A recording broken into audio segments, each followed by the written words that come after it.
As a magician, people ask me, they want to know how do I prepare for a show? Like, what are the things that I do? Because if you were like, let's say like maybe an athlete, you would have exercises, wouldn't you? I also have exercises for my hands. I'll show you what I mean. Do you remember the coin roll that I did earlier? Yeah. This one here? Right? This is, it's an exercise. It keeps my fingers warm, nimble, ready to do sleight of hand magic. I also have brain exercises. Brain exercises to keep me sharp, to keep me on my toes, to keep me ready to deal with certain types of spectators. I found a brain exercise that also exercises my hands. That's what I do before every show. In fact, I did this before I went down and got you guys. It gets me ready to go for you guys. And I have it in this little bag of mystery. Okay? It's an exercise for my hands and my brain. I always let you guys guess. What do you think it is? Any guesses? Hand grip. Hand grip? That's not a bad idea. Not a bad idea. Anything else? Rubik's Cube. Ah, smartest guy in the room. You win. Nice. Makes sense? Yeah. It makes sense, doesn't it? Yeah. Rubik's Cube. We're going to mix this up. We'll start with you, John. Can you get a couple turns? Okay. When he starts to mix that, is there someone over here that has a way of timing me, like maybe a phone or something? You can get it to the stopwatch feature. I see several of you grabbing. I got it. You got it? All right, so you take care of that. We'll skip him. After you mix it, you can just pass it right past him as he's getting it to the stopwatch feature. Give it a couple turns. You can pass it on. Excellent. A couple more turns. Okay. Don't try to solve it.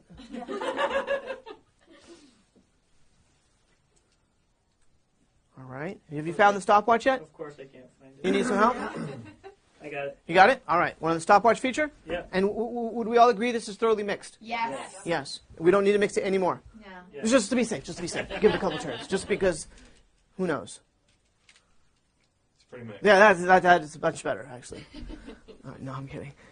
Okay, so you're my timer. As soon as you see me make a move, you're going to hit the start button. This is not a magic trick, like I said. I'm going to attempt to solve this, even though it's thoroughly mixed. I'm going to try and solve it in under a minute.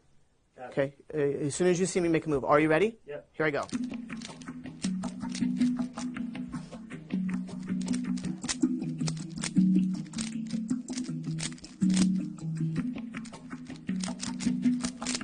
You guys got all quiet on me.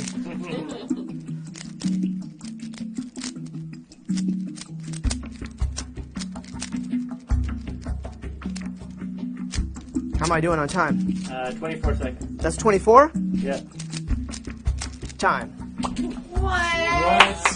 What was it? 28.8. Woo! 28 seconds. Nice. Not a world's record, but you tried. Yeah. Oh, I can't. Also, not magic. It's not a magic trick, and I told you you were here to see magic. Yeah.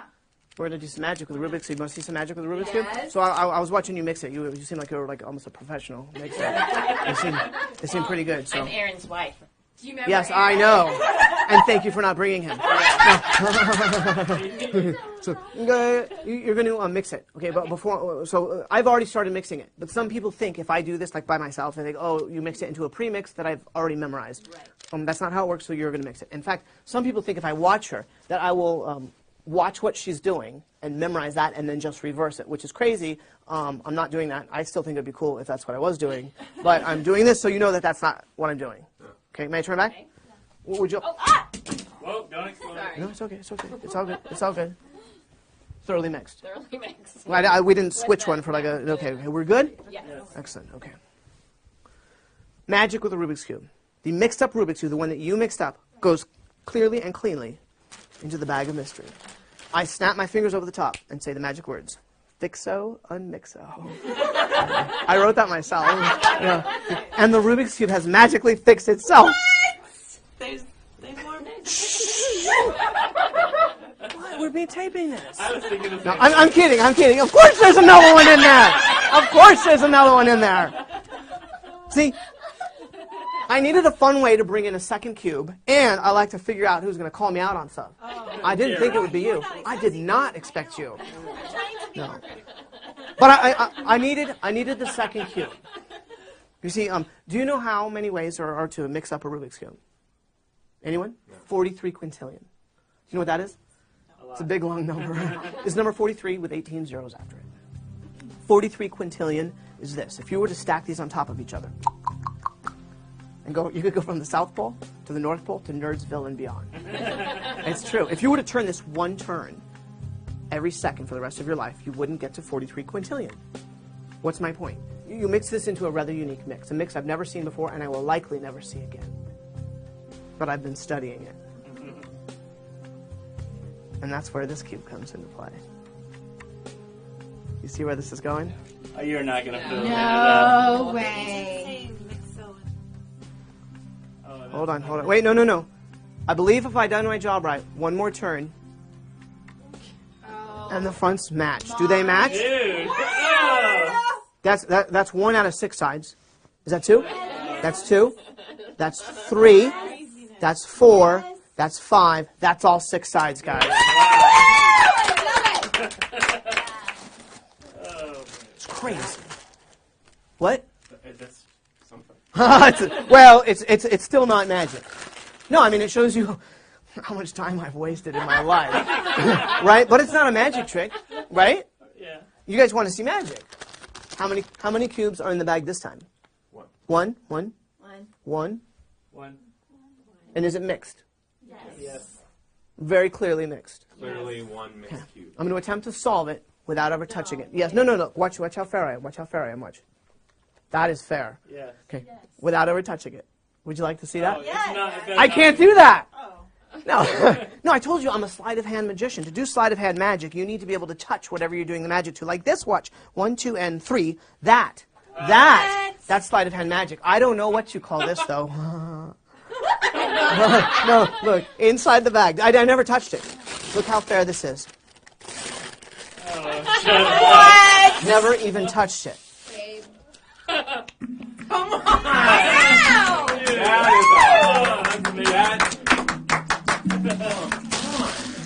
Well, thank you so much. Are you That's- serious? I'm serious. So how's it going, Dominique? Good.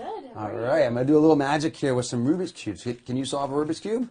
No. Have you ever tried to? Yes. It's not so easy to do. So what I'm going to do here is I'm going to take before I do the magic, I'm going to take a picture with the cube all mixed up in your hand. So you can see pretty much every color is mixed throughout the cube. There's not a lot of blue on that side, but for the most part, green, red, pretty much every color is mixed throughout. What I want you to do is I want you just to hold your hand up for me just like this, and I'll take a picture with the cube in your hand. So just hold it like that, flat like that, okay? And can you open the phone up there so that, fantastic. And this is your camera there, I think, right?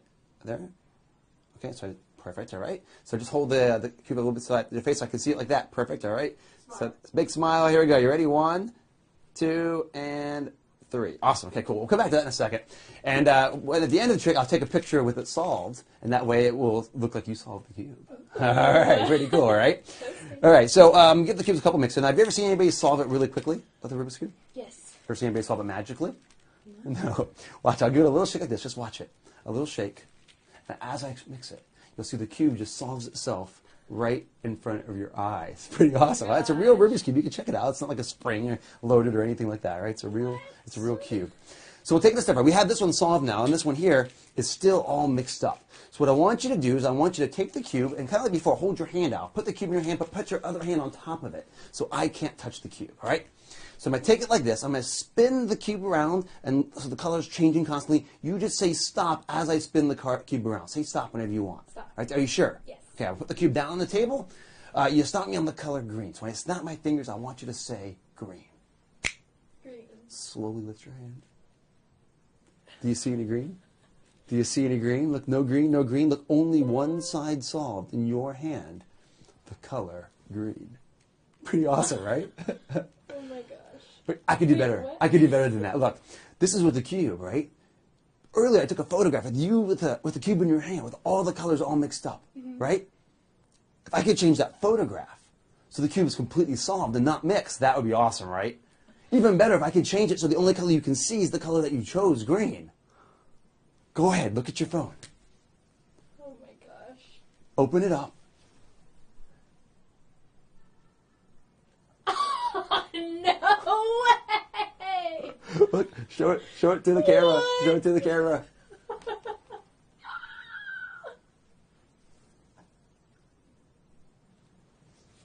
No.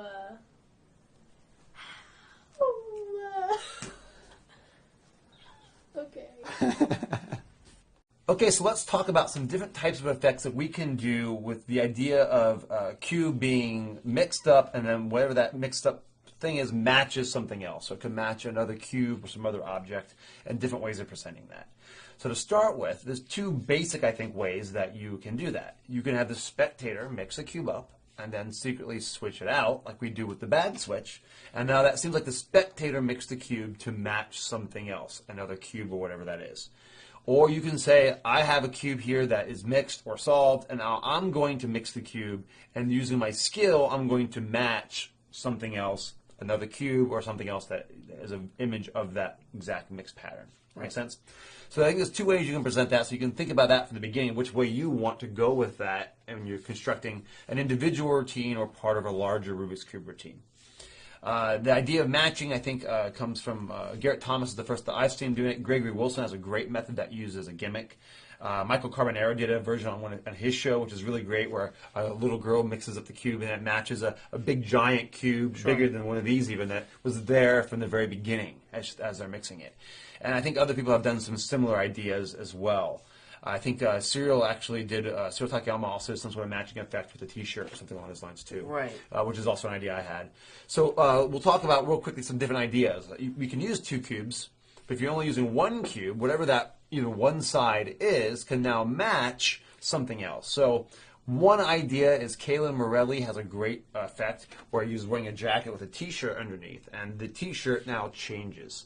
Right, you can do that. There's visual ways of doing that. As you turn around, it changes. Right. So what you can do is you can have a T-shirt there with a pattern that's now all mixed up. Right, and you're doing some sort of Rubik's Cube effect. And as they mix the cube up, for example, or you mix the cube up, whatever that is, more I think for that effect because it's already there. Better for them to mix it and do a switch like the bag switch or some other sort of switch. And now you can use the force with the one-side color force that we just did in picture proof, or we showed you elsewhere in the DVD set, that you can force that one side, because all you have to do is remember the center color of the pattern that's on your shirt. Okay? And now you can force that one side, and now it matches your shirt.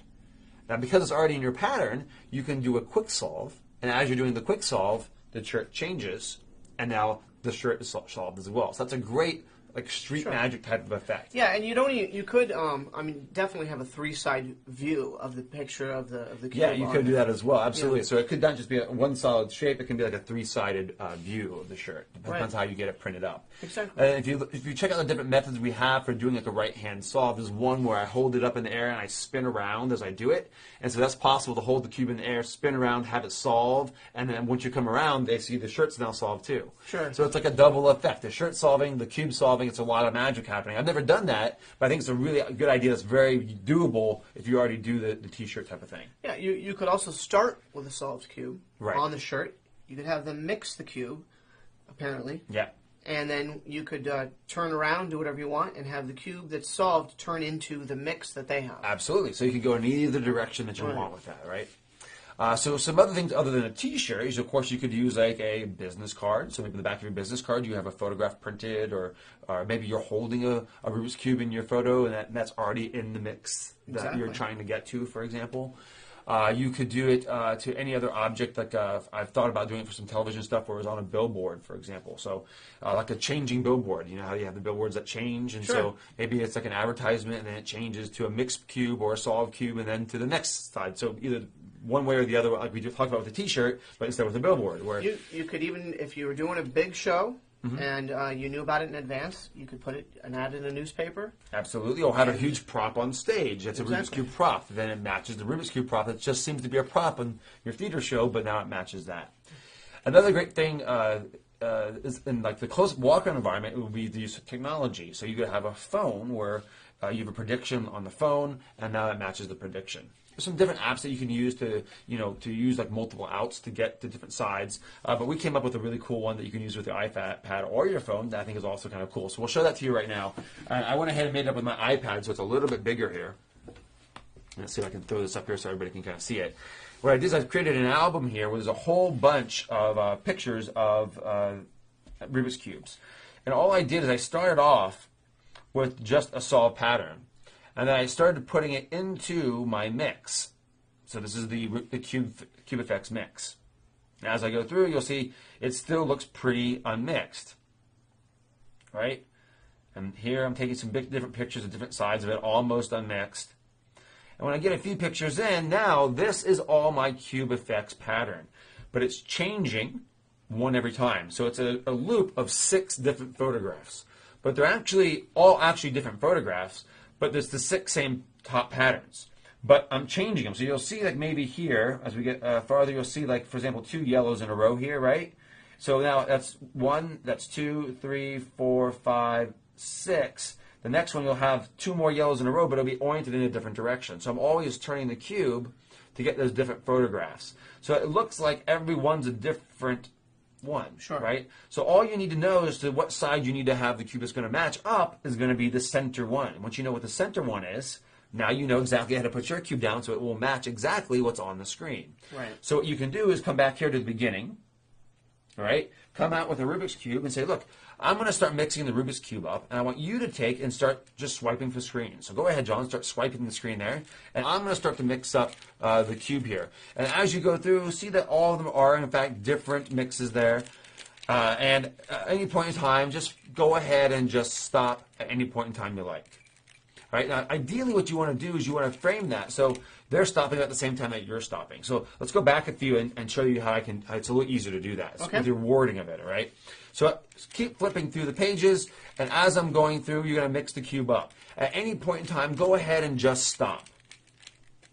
And now I've timed the ending of my pattern, so I kind of start that whole thing at the beginning of a mix. Yeah. So at any time you want, go ahead and just stop. And I only have like 1 or 2 to go, so I can slow down that last 1 or 2. Right. And then try to stop right at that moment. Now all I have to do is look and see what color's here, and just put that color on top.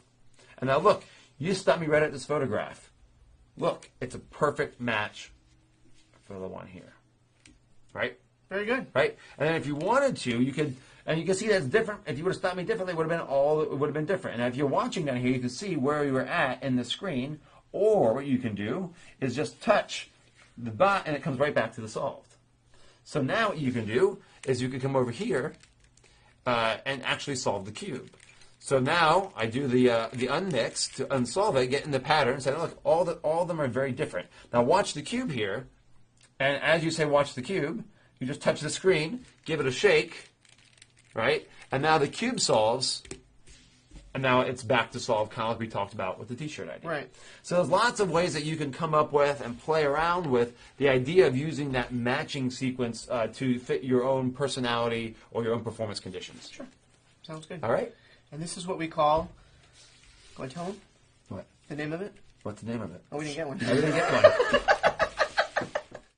Well, we've talked about a lot of ideas, but Carl, I know you have a lot more to give. Sure. So why don't you share some of your other ideas with us? So John mentioned a way that you did some Rubik's Cube stuff strolling around with the puzzles and things, and this is another version of doing it walk around. So if you're walking around, ideally you don't want to have 2 cubes walking around.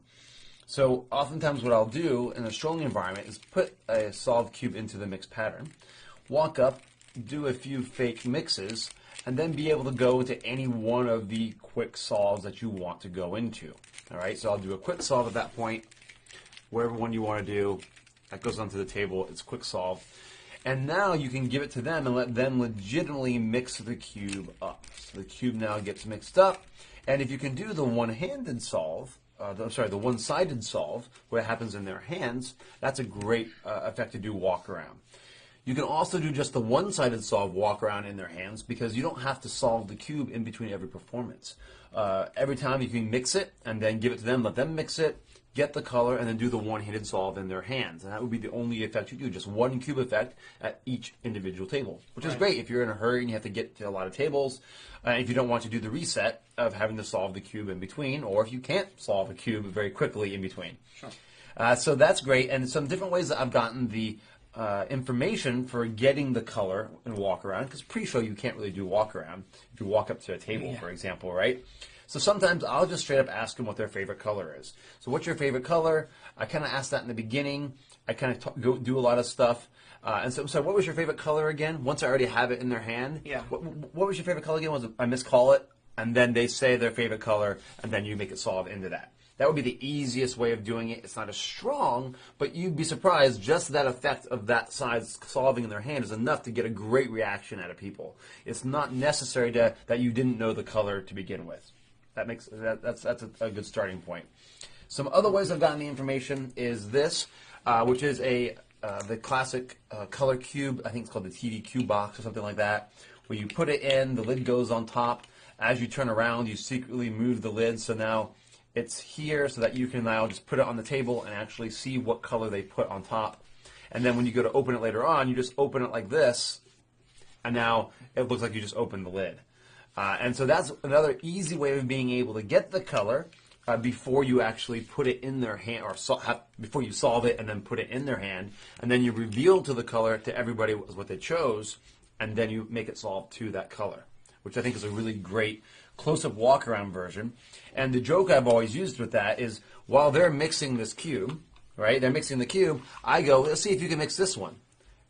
Oh, you did it. That's amazing, right? Right. It's a nice little quick, funny joke that always gets a good laugh and it opens you up to be able to use it as why you're using it as a prop, essentially. So that goes in here. Of course, there's also some other versions of this. And this is also can be done with an electronic version of the cube. So Craig Filicetti from Pro Mystic has an electronic version of this where no matter what color you have on top, you'll know what color that is, and that also allows you to get a step ahead. Just like in the larger version, you can have one built into the Rubik's Cube. You can have it in this device as well. You mentioned another idea that he has, which is he has an inside-out cube, which doesn't use the box. It's just a cube that opens up. Right. So it's like the same type of cube, a little bit bigger, where it opens up. And you can do the same thing with that cube to get the color, but inside maybe you could have a small replica, like miniature cube, right, that then matches a cube that you've pre-mixed. So that was a great idea that you had using the inside-out gimmick, also available from ProMystic.com. And then he also has a keychain that also can transmit electronically. Other methods as well are using a center tear or some sort of peak or impression device to be able to get that color either by itself or with other information. That's just part of how you're revealing what they've written down. Right. So just using that one-sided solve in their hand is a great thing to do walk around by itself. Another way I've done it for certain environments, let's make sure this is set up right. So what I'll do is I'll take a cube, and maybe not for strolling, but for video, for example, where I don't know if I can easily switch out a cube. There's lots of ways of switching out a cube. The paper bag switch is great for certain environments, but not for every environment. George Tate's got a great one when he's walking around, a great pocket switch where he can switch one for another one. So they can mix it, and then he can switch it for a pre-mixed one, which is great. And you can also, of course, do that on an offbeat. So you just put it in one pocket, pull it out of another pocket, be sitting down, have one in your lap, and then just do a switch, or like you talked about, where you come down to pick something up and come back out.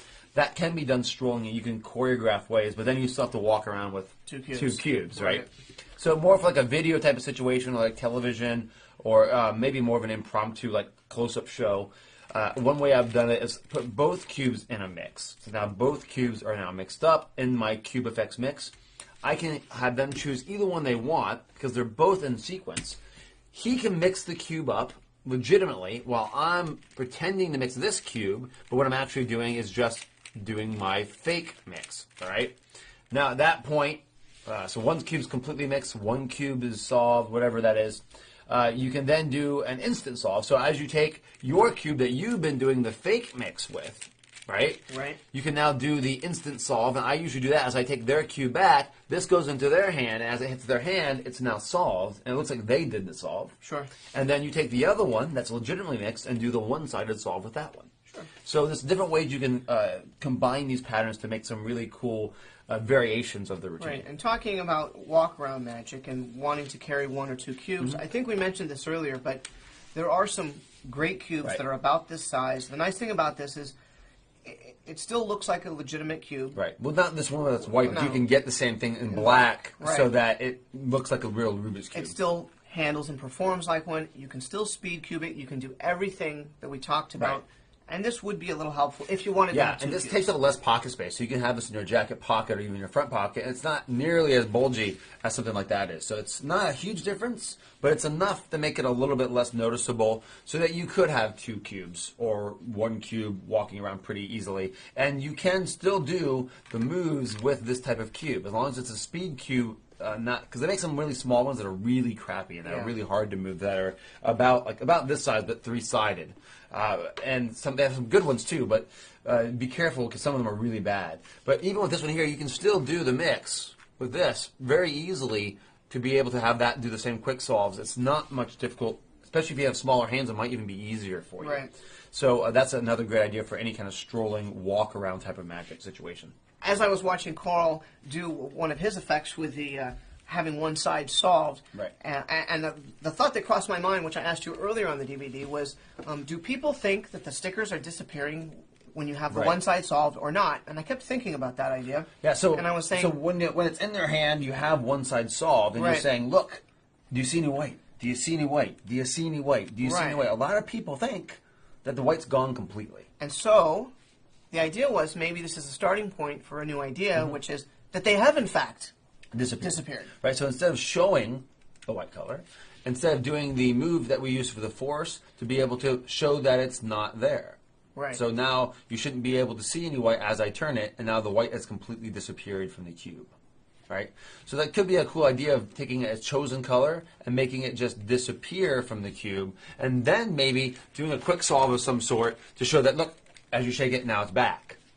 Right? So it could be a trippy like mentalism type application or a hypnosis presentation. There's some cool things that you could do to make it seem like a color disappeared, and possibly even switch the cube out now for one that's all the stickers are gone, or all white, or all one color, or something like that. So, I mean, there's so many different possibilities of where you can take one idea and then move it in so many different directions. You know? Great. Thank you. Okay, so John George has some really cool ideas, presentational ideas that he was doing before we even worked on this project. The Right. first one was where you were just using it as a display of skill, which we talked about when we explained your version of my routine. Sure. Right? Yes. And what I originally was doing was with a deck of cards, a Rubik's Cube, and a magic square. You're memorizing the deck of cards, doing the mathematical calculations, and solving the Rubik's Cube all at the same time. all at the same time, or one then another, and kind of like Yeah. in a circular pattern sort of thing, right? And, I mean, it makes the audience think you're a genius. Yeah, it's a display of skill that way, right? But you also talked about another thing that you used to do strolling when you would do walk around with the Rubik's Cube as well. Yeah, and I still do this sometimes. If you're like at a country club and Or restaurant type of situation. you've Yeah. got lots of people waiting to see the magician, you can leave a puzzle at a table. Right. And I got this idea actually from Will Fern. Yeah. So his idea was just to use a simple puzzle that you get like at Barnes & Noble or something like that. This is a really cool puzzle. It's my favorite of them. It's very elegant. I don't know what the name of it is, but it's just a 2-piece puzzle. And I would bring this out, show it to them, and let them play with it. And Right. Adults and kids are, I mean, I usually ask them, do you guys like puzzles? And usually Right. there's someone at the table that goes, oh, I love puzzles. And they're like, yeah, he loves puzzles. So I bring this out and let them play with it. And then I'll bring out a Rubik's Cube and say, well, when you're done with that, you can do this. Right. So now I can leave that table. They're entertained for a while, and I can go get another table that's been waiting for me, and I can come back to them. If they've got this, great. If they haven't, I show them how it's done. Right. Then I can do whatever I want with the Rubik's Cube. Right. So I now can you solve can it, do do a quick magic solve trick, with the Rubik's whatever. Cube, and then you can do a magic trick with it, or do any of the other routines Yeah. that we're talking about there. What I love about that is you're setting it up for them being able to mix the cube, not because they're trying to mix it, but because they're trying to solve it. And by solving it, they're actually mixing it further. So Right. it doesn't seem like there's anything that you could have done to set that up in advance. Exactly. Right? Yeah. And maybe it's even possible, if you put that cube down in your pattern like it is right now, that maybe they don't even try to play with it. It is possible, because most of the time now- they go, oh, I can't yeah, do that. Exactly. So now when you come back, it's like, well, look, you took the cube and you played around, you mixed with it. Yeah. Look, and now you can go right into the quick solve, and now it's even more amazing because it seems like they just mixed it. You didn't do any switching, and it's a really, I think, great way of presenting that. Yeah, and the other thing is, you don't have to leave the table, because sometimes maybe it's a table that they've seen just about everything I've done. Right. You know, you've got repeat Or a really customers. big table where you can't hit everybody at once Yeah. in a retro So situation. I'll come there. up and we'll be talking. They'll play with this. I know it's not magic, but it's interesting. Right. It's fun. And they already know me, so they're willing to learn more about me, and then I Right. think this is interesting. So they'll play with that for a while. I'll bring out the cube, and I don't ever leave the table, but I stay with them and then finish up with some sort of routine with it. Great, cool. That's a nice little way, nice additional way you can do some strolling magic with the Rubik's Cube. Yep. All right, so some other ideas, blindfold solving. All right. Now, this is, to me, this is very interesting because I came to the Rubik's Cube from kind of a different perspective, as we talked Right. about. And so I have met many people that legitimately blindfold solve a cube, Right. not using any magic Right. methods, but rather they're memorizing and doing this. And Right. so that's what... And in fact, your DVD, How to Solve the Rubik's Cube, teaches you methods for how to do legitimate blindfold solving, right? Exactly. Yeah. And I went through the process. I learned it. It's not easy, though. It's not easy. And I kept saying to myself that I'm going to put in the time and make it so that I can do this for a performance. And I just haven't put the time in. I have solved it blindfolded, but it usually takes me 15 to 20 minutes. And I don't think an audience is going to sit through that. I wouldn't. Now, the interesting thing is Tyson Mao, who's on the other Yeah. DVD, he's a former world record holder for doing it blindfolded. And when he comes to an event that I'm performing at, again, instead of me going, hey, look at me, I can solve the cube, I'm like, Tyson Mao's here. Yeah. And I'll bring Tyson Mao up. I've done this at the castle many times. I'll bring him up, let him solve the cube, and then have him do it blindfolded. Well, actually, he does it behind his back, which is, to most people, even more impressive because they think... Right. They The- think the- that the it's motor upside skills down. is different, yeah, and it's right, really right. the same thing because your hands are in the same position Right. behind your back. And it gets a huge, huge response. So for a long time, I said, well, I am never going to do it fake because of these guys. I was like, no, I got to learn the real way. But, okay, I kind of caved Cheated, yeah. and cheated. And I was like, well, I'm a magician. I'll use some magic techniques. And, I mean, the obvious choices are using blindfolds that are gimmicked in some way or Right. another. You don't have to. In fact, there was a guy who got caught in a like real Oh, really? competition who was using a regular blindfold, like a sleep blindfold, you know, Right. and he was looking down the nose. It's very simple to do with just about any blindfold you can Right. get. If you just put it on correctly, you can look down the nose, Right. and that's how this one works. This one's kind of goofy, funny looking. If it fits your Right. personality, you know, I mean, I've used this to get some big Let's go ahead laughs. and put it on and see what it looks like. Yeah, I will. I will. Okay, it's kind of silly, but you can see Very what you need obviously. to see. There's a lot of space yeah, in that one, right? Yeah. Yeah. So I'm not a big fan of this one. I really like this. Yeah. It looks great on stage, and the nice thing is you can have someone, you know, so you can have someone else put this on, and they can't see through it. Right. They can put their head in here, whatever you want, and you put it on. Go ahead, put it on. All right, we'll put it on. And I can see everything. So So how many fingers am I holding up? 5 fingers. How many now? 3, How many now? 2. I won't do it. Okay. Okay. So, anyways, it's very deceptive. I mean, it looks opaque, and you know, you can use that Yeah, for. and there's quite a few different magic trick related blindfolds that mentalists and magicians use to be able to see through a blindfold. And Right. Lots of different techniques on how to do that. Exactly. So there, So all you really need to know how to do is be able to solve a Rubik's Cube or how to fake it using your method Exactly. with a reverse and the fake mix. and fake mix. Exactly. So And if you do that behind the back especially, then they won't know how quickly it got to that solved position. exactly, and that is something of note. If you're doing this for a group of cubers, they are very smart people, and they know what it looks like to solve a cube. So if they were to watch you do your unmix of Right. your mix, they would say, "Oh, that's not a real solve." Right. A layperson doesn't know that, but a cuber does. But if you happen to know that you've got someone there that knows how to solve the cube, you can do Really it behind well. your back. Really well. They have to be pretty serious Yeah, into it. Yeah. and but because a cube doesn't actually just blink, solve itself Right. like that, but it does look magical. So, Exactly. Anyways, I mean, some ideas are just blindfold solving. Do you have any ideas as far as techniques for presenting the blindfold solve, as far as timing, how long approximately you think it should take to do, or do you stop along the way when you're doing it and take a drink of water? I know you've done that when you do the regular solve, but Right. would you do the same type of stuff with a blindfold solve? Well, I wouldn't take a drink of water with this one. Okay, right, yeah. well, But so I'm kind of in a unique situation where I perform with another magician, Doug Brewer, and so I didn't have to worry about being entertaining and fun with this on. And in fact, I didn't talk much when I was using this. He was doing all of the talking, And so he kept it entertaining and fun. I mean, one of the big problems with mentalist type performances is everyone, it's keep it moving and keep it fun. For me, anyways. If I'm about entertainment as opposed to like seriously trying to, So even though I'm trying to tell them I can do something blindfolded, I'm still trying to keep it fun. Right. So I don't actually have like a guideline other than keep it moving. Right. And keep it fun if that's your... maybe using music in the background. Have you done that to help with the dramatic appeal? Because, what do you think is the right amount of time? 30 seconds, 15 seconds, a minute? How For a long blindfold solve? For a blindfold solve. How? Well, I'll tell you... Because shorter is not necessarily better.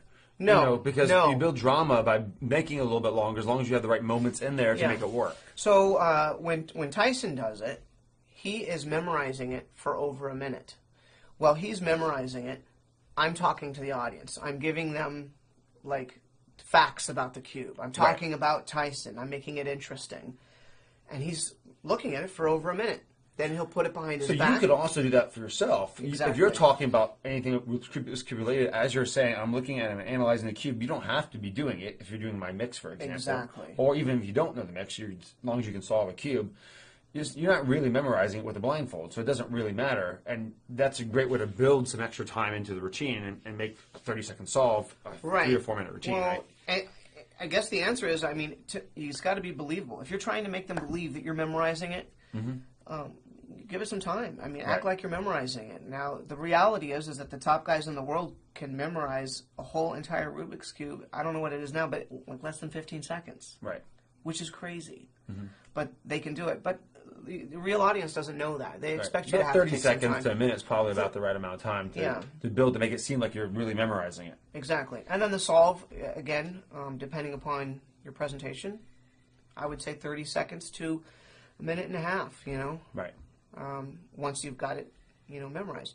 You asked about music. I always think music is great. In fact, I wanted to mention this earlier about the routine you saw me perform with the bag and everything. I always use music to that, and I think it makes the trick bigger and better. It's like, what movies do you go to that don't have music? Right. Music can help build an effect, and for me, I use music a lot in my shows, and I definitely, my preference with the Rubik's Cube routine that I'm currently doing, which is the bag effect, or cube effects, I should call it, right? There's music every time I do it. Right. Cool. And the same applies for any kind of blindfold techniques. Exactly. Great. So hopefully that gives you some ideas. If you're thinking about doing a blindfold solve, that either with a legitimate solve or with the cube effects techniques, you should be able to come up with a cool routine to make that work. Right. So, Carl, when did you get started Rubik's cubing? When did you get started doing magic with the cube? I'd like to know, did you intentionally go, I'm going to learn to solve the cube so I can do magic with it, or how did that come about? Well, I think what's great about the Rubik's Cube is almost everybody at some point in their childhood has played with the Rubik's Cube. And so that's what makes it such a great prompt for magic. It's visual and it's relatable.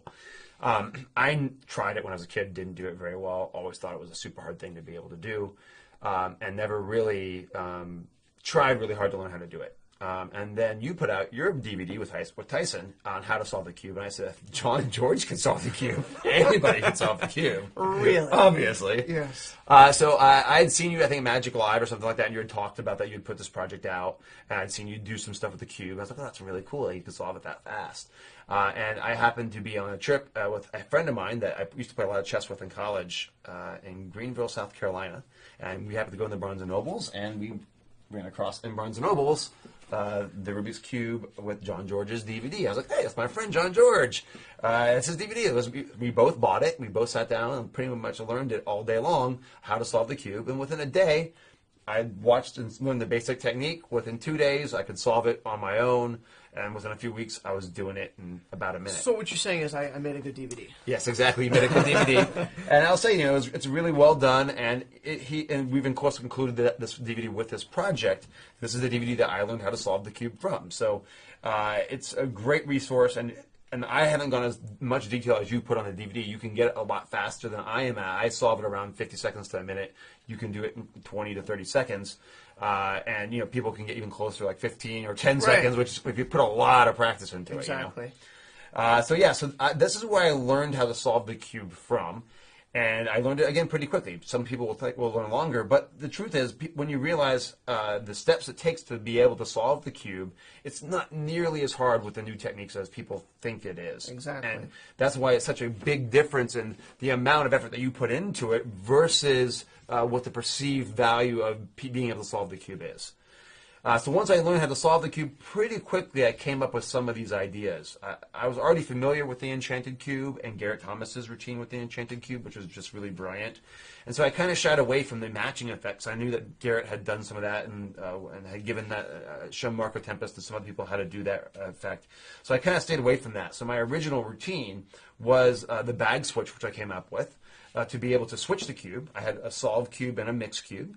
I just did the mix solve, so one quick solve, which I came up with the sequence we're showing you on this project. I did a quick solve. Now I had 2 solve cubes, passed one out, had it matched, and I had also the idea of doing the one-sided solve. So that was the original routine, was just that. And of course, as you can see, adding that matching effect was really just easy to do, was already set up to do that, added an extra impact, a third kind of phase to it, which I think really adds to it. And I didn't do that until I had the idea and I played around with it, but I hadn't really started doing it a lot, especially for magicians, until Rubik's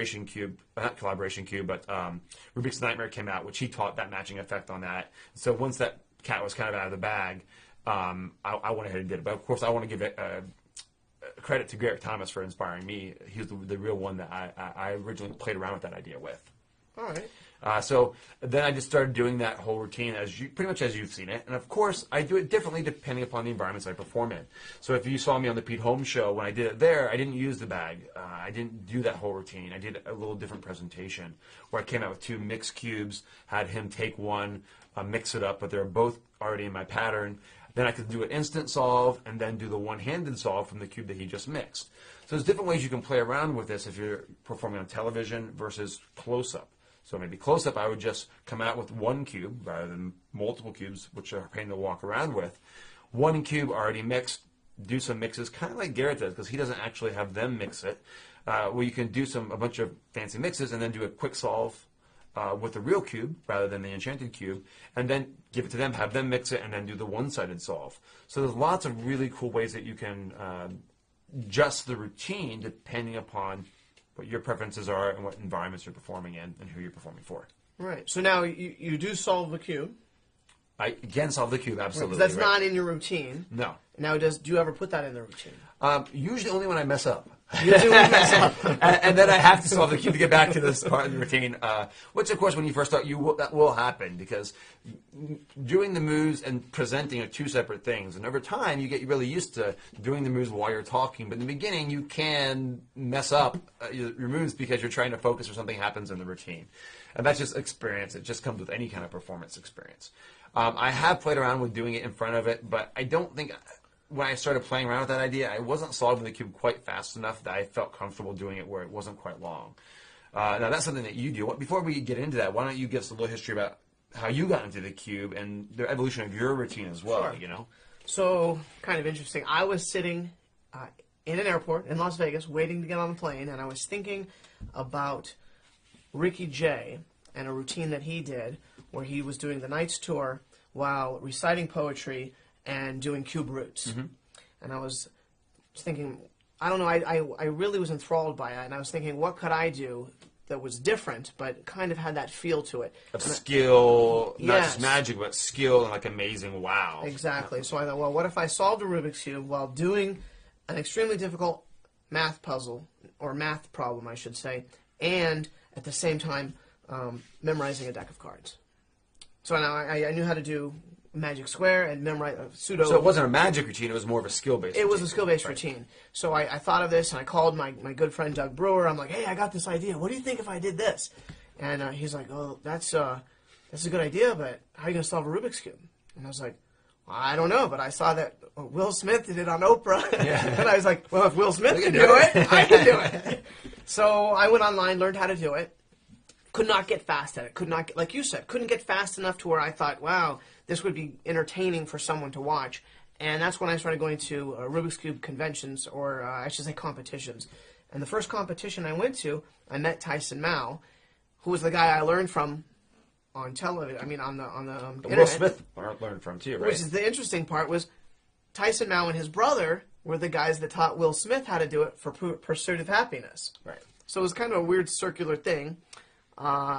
Anyways, I did put that together, and I was doing so. I was having someone mix up a cube, someone shuffle a deck of cards, and getting a random number from someone, and I was integrating the three of these together as a routine where I would tell people I was trying to find the fastest way to solve it, while at the same time memorizing this deck and doing this math problem up here, and then it all came together at the end, and then at the very end I called it the illusion of intelligence was the name of that trick. I know John George. It's very accurate. I kid. So that's how I got into it. And so for me, putting the Rubik's Cube into my shows was more about the idea of I want people to believe that I can do anything. Not just be a magician, but I want them to walk away from my shows going, now what can he not do? Like, I want them to think I can talk about any subject, that I can, do anything that uses the mind. And I think if you see also Aussie Wynn's show nowadays, Yeah. that's very much how his approach is too, with the painting and the origami and the Rubik's Cube, all things, different skills that he adds. It Yes. has that same approach. It's magic, but not all magic. It's exactly that kind of idea that you're trying to go for when you first started, yeah. Exactly. And one of the interesting things that I think this is kind of obvious, but most people don't verbalize it, which is this. You actually look smarter if you're holding a Rubik's Cube. People see you with a Rubik's Cube, and whether you're solving it or not, they think you're smarter than you are. Doesn't matter if you can solve it. Doesn't matter what you're doing with it. You put a Rubik's Cube in someone's hand, and people walk by, they see him, and they think, well, that guy must be smart. Yeah. Right? They assume you can solve it. Or they actually... Or they relate it to something. Yeah, they that's think that. intelligent. And the nice thing is that's part of the illusion of putting this into a magic show and just solving it. Is the perception is if you can solve that, you're smart. Right. And the perception is I can't do it as a spectator. Oh, there's no way I could ever do that. Because the vast majority of people can't. Well, they can if they wanted to. Right. And But they haven't practiced to be able yes, to do it. they believe that even with practice they couldn't. Right. And that's part of the thing that makes us so strong is that a lot of people out there think, guy, it's just too much. I could never do that. You do it, and oh man, yeah, Right. I used to do that. I could do that, but I had to peel the stickers off. Yeah. Right? You've heard that before. Well, and the truth is, if you try to brute solve a Rubik's Cube like you had to do in the early 80s when it first came out, Yeah. it actually is pretty difficult to be is. able to do. It's quite difficult. It is. Once you have all the algorithms and the techniques to keep the cube in order as you're solving it, it's a lot easier. Yes. So most people's perception is still of that early 80s mentality of, man, you really have to figure it all out yourself. It's just not the case anymore. It's not. And for those of you that are watching this that can't solve the Rubik's Cube yet, if you do want to solve it, I do encourage you to watch the other DVD that we've provided here. You will be able to solve it, guaranteed. Yeah. You will be able to. I have taught children to solve it, like 5-year-old to solve the Rubik's Cube. I taught a guy on a flight from Atlanta to LAX. By the time we landed, he could solve it all by himself. Right. I didn't give him any help on it. I don't know how long Come it on, was. John George and I can solve it, right? I mean, come Right. on, seriously, right? I mean, come on, look at us. I'm a ginger. Yeah. The reality is anyone can solve it with just a little effort. Yeah. And the attitude that they can solve it, Yeah. right? So, but we take advantage of the fact that people think, that they can't, which kind of brings us to the idea of that I was talking about before is solving a Rubik's Cube in a show situation is like juggling. Would you agree? Yeah, absolutely, sure, of course. it's It's a display of skill, not magic. But it's related in the fact that many people think it's not possible for them to do, and so it gives them that feeling of wow because you're doing something that they consider impossible, at least for themselves. Exactly. So, and that's one of the reasons why I still, to this day, solve. I do a speed solve in my presentation. Right. And people, even if people can solve the cube, being able to solve it in 30 seconds is something that even if you know how to solve the cube, It's still hard to do, right? Yeah. there's no way I can ever do it in 30 seconds. Right. So that is, again, it's a great display of skill, and Right. also it's something they think that they could never do. Right. So let's talk a little bit about solving the cube in your show then. I don't usually solve it in my show, although I have before. I'm not quite as fast as you are, or as Stephen Brendage is, or some other people that I know. But do you feel like that changes the dynamic of how your magic effects are presented if you're actually solving it as well? Doing a legit solve. I think, well, first of all, for a long time I only solved it, and I Right. didn't do any magic with it. And I found that I could get great reactions as if it was a magic trick by just doing the solve. People think it's impressive, especially if Exactly. you present it as that. This is great Yes. by itself, right? So, and then you and I talked about this off camera before, and I agree with your assessment of this, Mm-hmm. which is if you can do it and they see how it's done, and even if it's awesome and even if it's great, they go, "Wow, that's just about the best it could be done."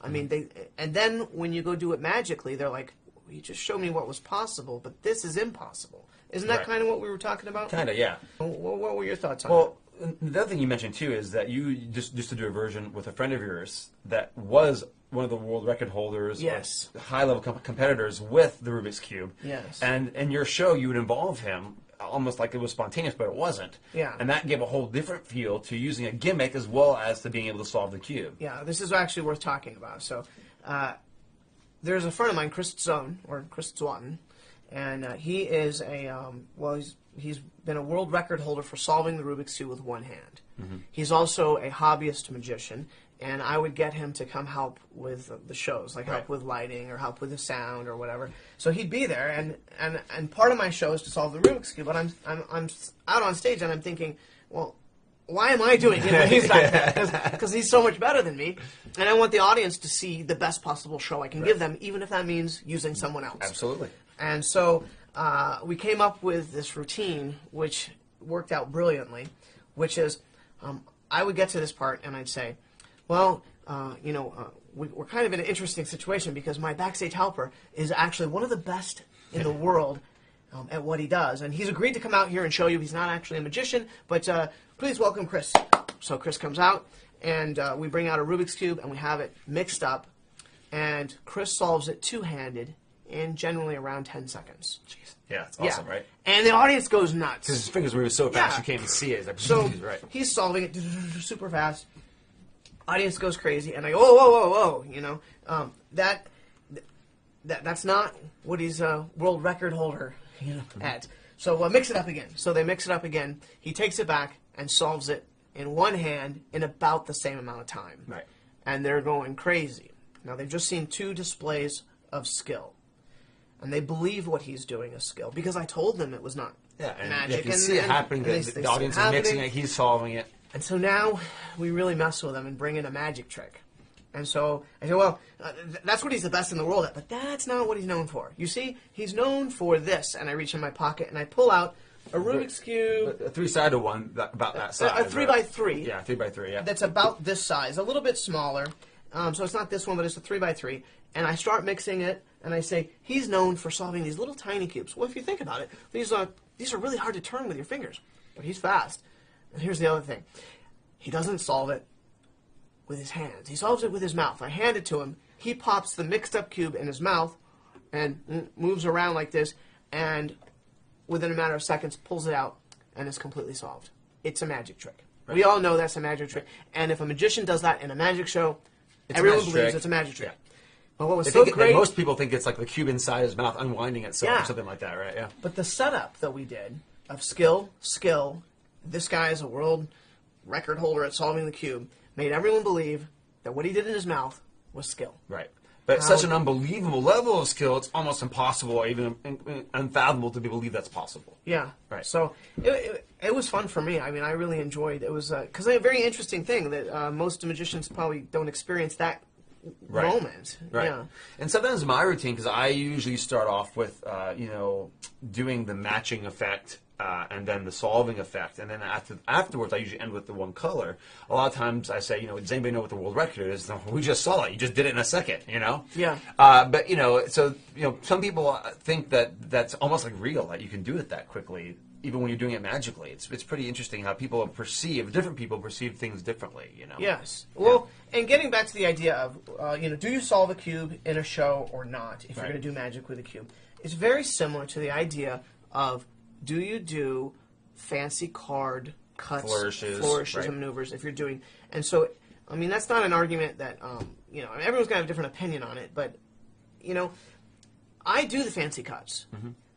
And they see what's possible with my hands. But then when I set a deck down and do nothing with that deck, and magic happens to happen, my belief is those people go, she's like, he didn't even touch him.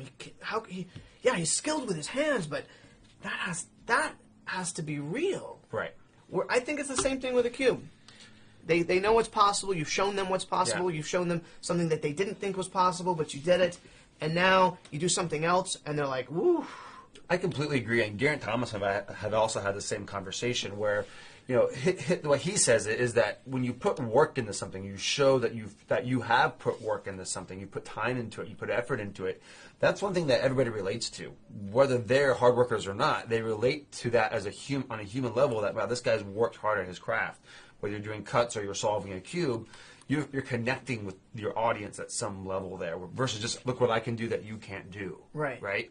But I also believe, like you said, if people are thinking that's how you're doing it with skill, that's actually putting them in a very good position to pull the rug out from underneath them and absolutely fry them. Because they're thinking that you're using a method that you're not about to use in a moment, right? And if you think about times that we as magicians are just fried by a card trick, oftentimes it's when a magician did a card trick for you, you had no idea how he works, and later on he says, I just used a one-way forcing deck or Svengali deck, right?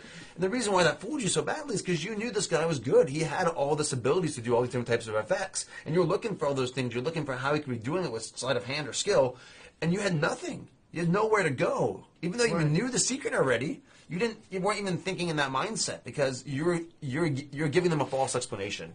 Right? And that's a great place to be in as a magician, is to give your spectators, allow them to make the false assumption. And that's what all magic is based upon, the audience making a false assumption. So I think it layers it. It shows that you have skill and that there's a reason why you're there and someone else isn't. And you can still do a magic effect as long as you construct that effect in such a way that they can explain that effect with the skill you just displayed earlier. If they can explain that effect you just did with any sort of trick or skill, you didn't do your job well enough in presenting that and framing that effect. Exactly. Now, another thing is, if you are going to solve a cube in a show, how fast do you need to be? Mm-hmm. My opinion is, if you can't do it in under a minute, you better be entertaining. Right. Because you don't want to do a straight solve and have them sit there and watch. A minute seems like an eternity unless you're making them laugh. You're doing something else. Right. And so another thing, that's where also in theater, you could maybe go a little longer than a minute if you have the right lighting, the right dramatic lighting, the right music, for example. You don't have to be like funny entertaining necessarily, but you have to have understanding of that theater to be able to make that still engaging and interesting, right? Exactly. So for me, I typically do it in around 30 seconds. Mm-hmm. And I've thought about the amount of time I could put in to learn other algorithms. And that's something I want to say right now also is a lot of people have the perception that you have to get faster fingers to get faster at the cube. Right. I'm not at a point where that faster fingers is not going to make me faster. Having the knowledge up here is going to make me faster. I could spend a month or 2 months learning the different algorithms. Just to knock it down a few seconds. To knock it down to I think I could easily, well, I wouldn't say easily, I think if I put the effort in, I could get to 15 seconds. Mm-hmm. That's within my reach. But is it worth it to you? It's not worth it to me because I believe, because I've seen Chris solve a cube, and I've seen me solve a cube in 30 seconds and him do it in 10 to 15, the reactions are similar. Yeah. If they haven't seen Chris, I'm the best they've ever seen. Right. And I'm doing something they thought was impossible. So for me, I like to keep it around 30 seconds. And on top of that, I mean, I know I've talked to Stephen about this, and I think you're probably the same, is in your show, you solve it slower than you can solve it because you're entertaining. You have moments, you have beats in there that actually create drama. So they're kind of watching, now they're brought back in, and now you're watching again, brought back in, watching, because you have these beats and moments when you're solving it, I think, right? Yeah, I stop and take a drink. Yeah, stop and take a drink, right, exactly. And so that even though that makes it longer, it makes it more entertaining, and it gives it breaks that make it work, Exactly. So you don't necessarily want to solve it as fast as you possibly can in front of the audience. You want to make sure you have the timing right so that you can make it consistent. Every time you do it, it's about the same amount of time. And that way you can, do it longer but still make it work. And this is a little tip, and it doesn't save much time, but it's worth noting, which is instead of saying, you tell me when to start, then they'll hit the start button, I say, I've got the cube mixed up, and I say, okay, and I'm already looking to what I'm going to do. I'm already like, okay, I already know my first 3-4 moves in my head. I know what I'm going to do. I say, okay, as soon as you see me make a move, you hit the start button, and I go, are you ready? And then I just boom, I start going. Sometimes it takes them It takes them about 2 seconds to even hit the 3 button. seconds to even hit the button, and sometimes they hit it and it doesn't work, and it goes. And I see this happening. The audience doesn't see it happening. I just gained 4 seconds. Right, because they're all watching you, right? Yeah. Exactly. So it Yeah. doesn't matter. Yeah. But yeah. So I mean, that's how I feel about it. Yeah, and I agree. I think it's a good thing, and it's something that if I work on a little bit more to get my time down just a little bit more, I'll probably at some point add that to the show. Just gives it a little longer piece that I can put in or take out, and gives me more flexibility with this one routine to do a longer set or a shorter set. You know, I think it's a good thing. Let's talk a little bit about where you would perform this effect. Where you would perform this? Where would you perform other Rubik's Cube stuff? Is this... Yeah. Well, you and I both perform at a lot of different types of performance venues. We're not just cruise ship magicians or whatever it is, right?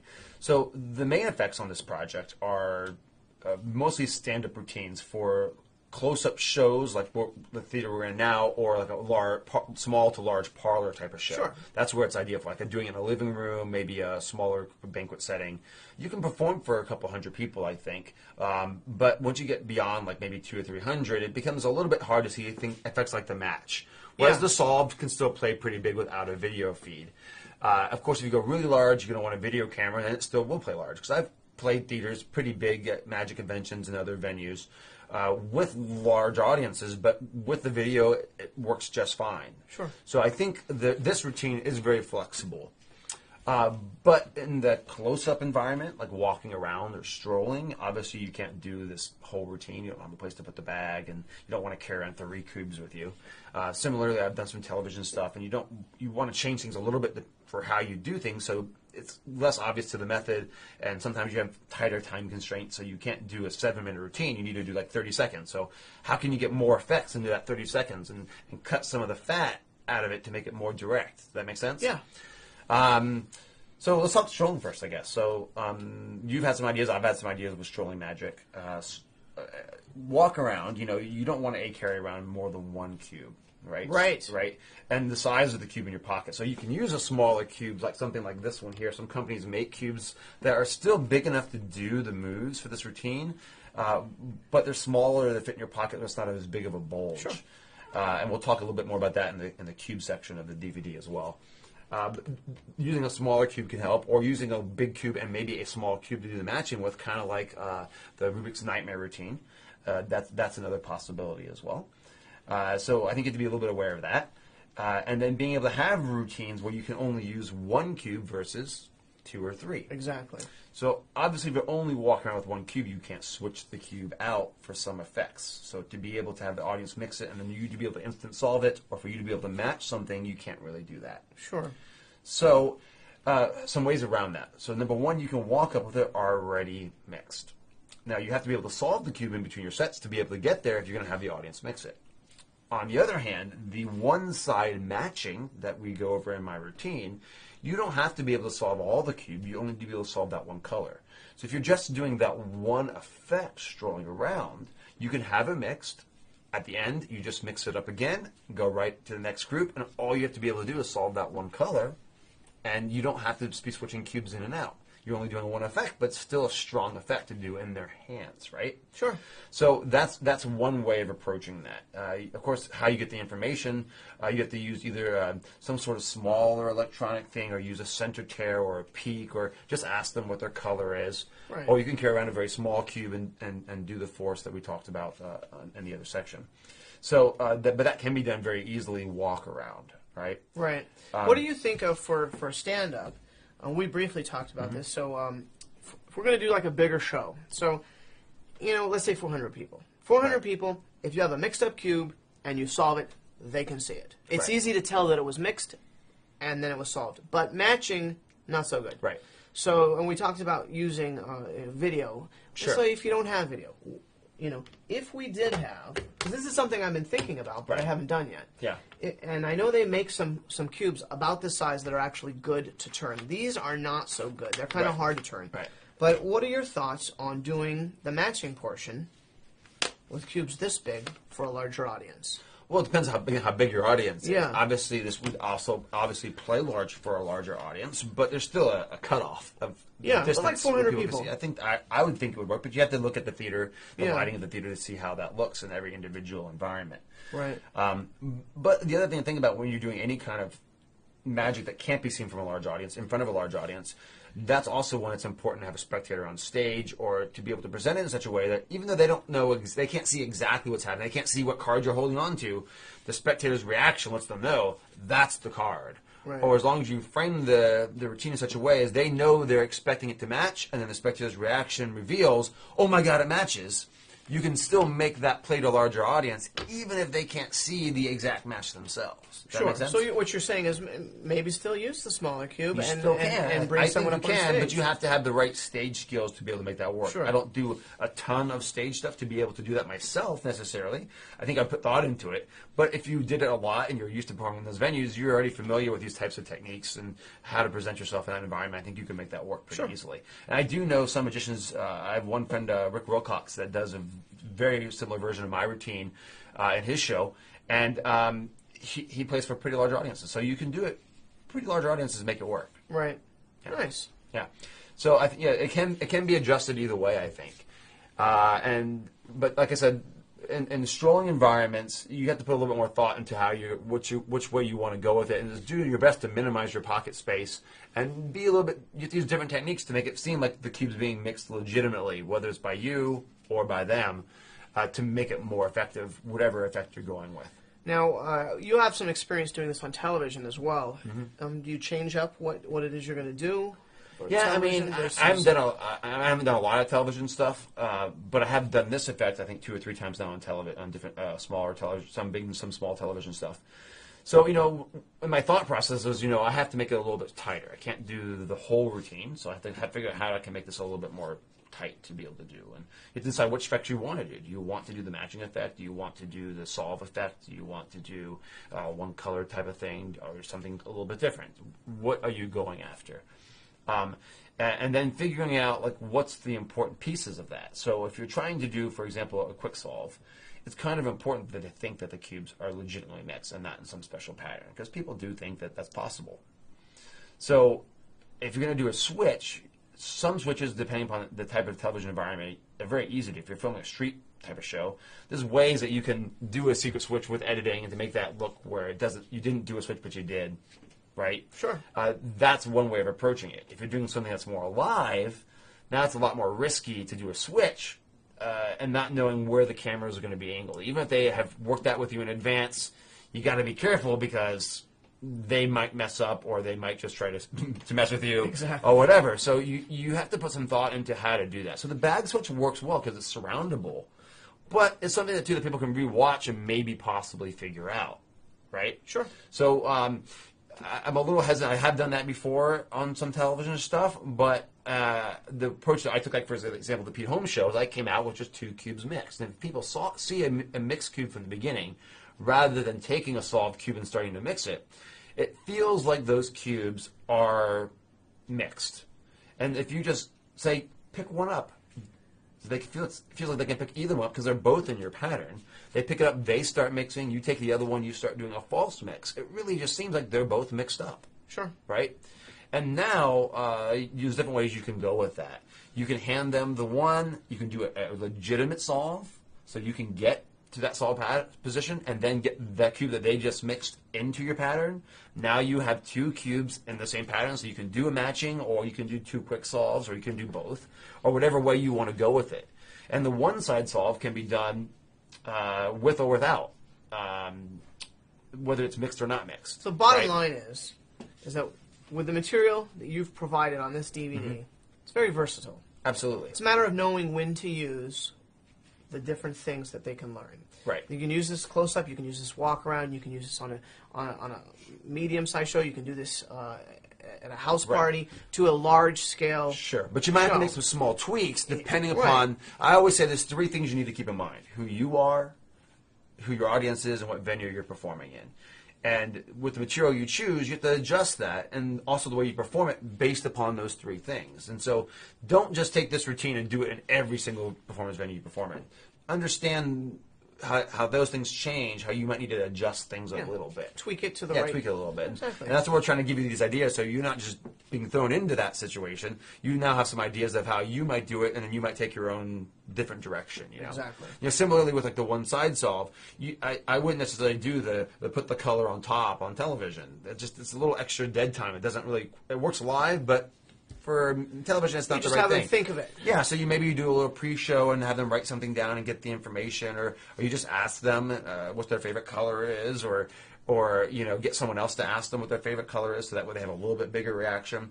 And that way, I always have the out. I always have the out of using the other cube to do the force, right? But that way you can always make it work more streamlined and more effectively and more strong for that television type of audience if you're Exactly. going that route. Great. Thank you. No problem. Okay, here's some additional presentational ideas that you might be interested in. To begin with, John's presented it on stage for like a mentalist type of technique, which I think is kind of interesting. Want to talk about that? Yeah, this was an idea. We weren't sure how the audience was going to take it. We knew it would be fun. We were in a theater, so we knew that it didn't exactly matter magically how it came across, but theatrically, we thought it was a great idea. Right. And what the concept was, we had an intermission, and again, this was me performing with Doug Brewer. And so when we perform together, we're the Magical Misfits, and it's comedy, magic, and mind reading. I do all of the mind reading or mentalism. He does visual magic, and then together we have some funny bits. So okay. So anyways, it's intermission, and the director takes a Rubik's Cube, finds someone in the audience, and says, "We need you to mix this. You can't pass it around. You can't let anyone else mix it. You have to mix it. So mix it," and he stays there and watches them. And he says, "Okay, now the other thing is you need to put it up on stage on that little table and kind of keep an eye on it. Make sure that no one else picks it up, no one else does anything with it, because we want you to know that that's the cube you mixed." So that's during intermission. Then later on, I come out and we bring this up. So during intermission, a gentleman mixed a Rubik's Cube for me. This cube, is that gentleman here? Yes, and you kept an eye on it. This is the cube. I pick it up and I say, now, everyone has memories that they're unaware that they have. You mixed this cube, believe it or not, the memories of how you turned it are still in your head. I'd like you to think about when you mixed it up. Think as much as you can about it. What I'm going to do is I'm going to try and go in your head and see what you're seeing and reverse him so that I can reverse what you did. And if I do this correctly, the cube will be solved at the end. I know it sounds kind of silly, but we did this, and it got some of the best reactions I've ever got for solving the cube. And they bought it. They Amazing bought what it. people will buy. Yeah. So, I mean, we did this for a full run at a theater, and it was one of the more talked about things we did. They, after the show, they came up and talked to me, how did you do that? And they bought the concept. They didn't say, oh, you just solved the cube. It was amazing, because I wasn't sure. Sure, absolutely. So it was really a lot of fun. So basically, all you did was just solve the cube. just But solved the it. presentation is that you're reading their mind, not just their mind, but the images in their mind of how they got to Yes. that point. So you could do that as a real solve, or you could have like your manager come up and switch it You could? on the way to stage two, and then do like the fake mixes if you can't do a real solve that quickly. Exactly. But that's interesting. That's a really cool like presentation. I can see how people would fall for that. That's really interesting. And so, just to make it clear, the reason we said one person solve it is Right. because I'm reading Their your mind, exactly. Also, that's why it's important that it's put up on the table by that person, and they keep an right. eye on it. And then I do let the audience know that he was the only person Right. that mixed it, and it was started from a solved state. Absolutely. Great. Awesome. Cool. Well, that's kind of a mentalist approach to being able to solve the cube. Let's also talk about some other, like, more magical type of effects or surreal type of effects that you could do with the cube. So this would be involved more like gimmicked type of Rubik's Cubes or kind of other types of things. So, for example, you might do an effect where you switch it in for a cube that's a solid cube, maybe a wooden cube, or a cube that's all glued together. Sure. So you can't mix it. It's kind of like the idea, I think it's a Paul Harris idea, where you have a deck of cards that's all stuck together, right? Or maybe like an Omni deck where it's now a clear cube. Right. There's all different types of cubes they make. You can find some sort of interesting type of Rubik's Cube. You have one I see as gold, where it's a gold Solid cube. gold, yeah, yeah. solid gold cube. So you can switch a Rubik's Cube out for something like that, and now it changes color, right? I think that's kind of a cool idea and approach. You could also do like a paper one, so kind of like the David Regal deck where it crumbles up. Make one where it's a Rubik's Cube that you had a paper, but you switch it in, and now it crumbles up, and you can Toss it over the shoulder. I Right. think it's a great idea. Yeah, it's a really fun thing. Yeah. You can take a normal Rubik's Cube and loosen everything up within the Rubik's Cube so that when you're mixing it, if you start mixing it fast, it explodes. Yeah. Right? And that might create either an effect if you want, or it could create a moment within an effect where you give it to them and it's mixing up and it explodes in their hands because as you set it up, Sure. it's going to do that. And we'll talk a little bit about maybe about how to do that sort of thing when we talk a little bit more about the cube itself Right. in the section where we talk about how to take the cube apart and different types of cubes.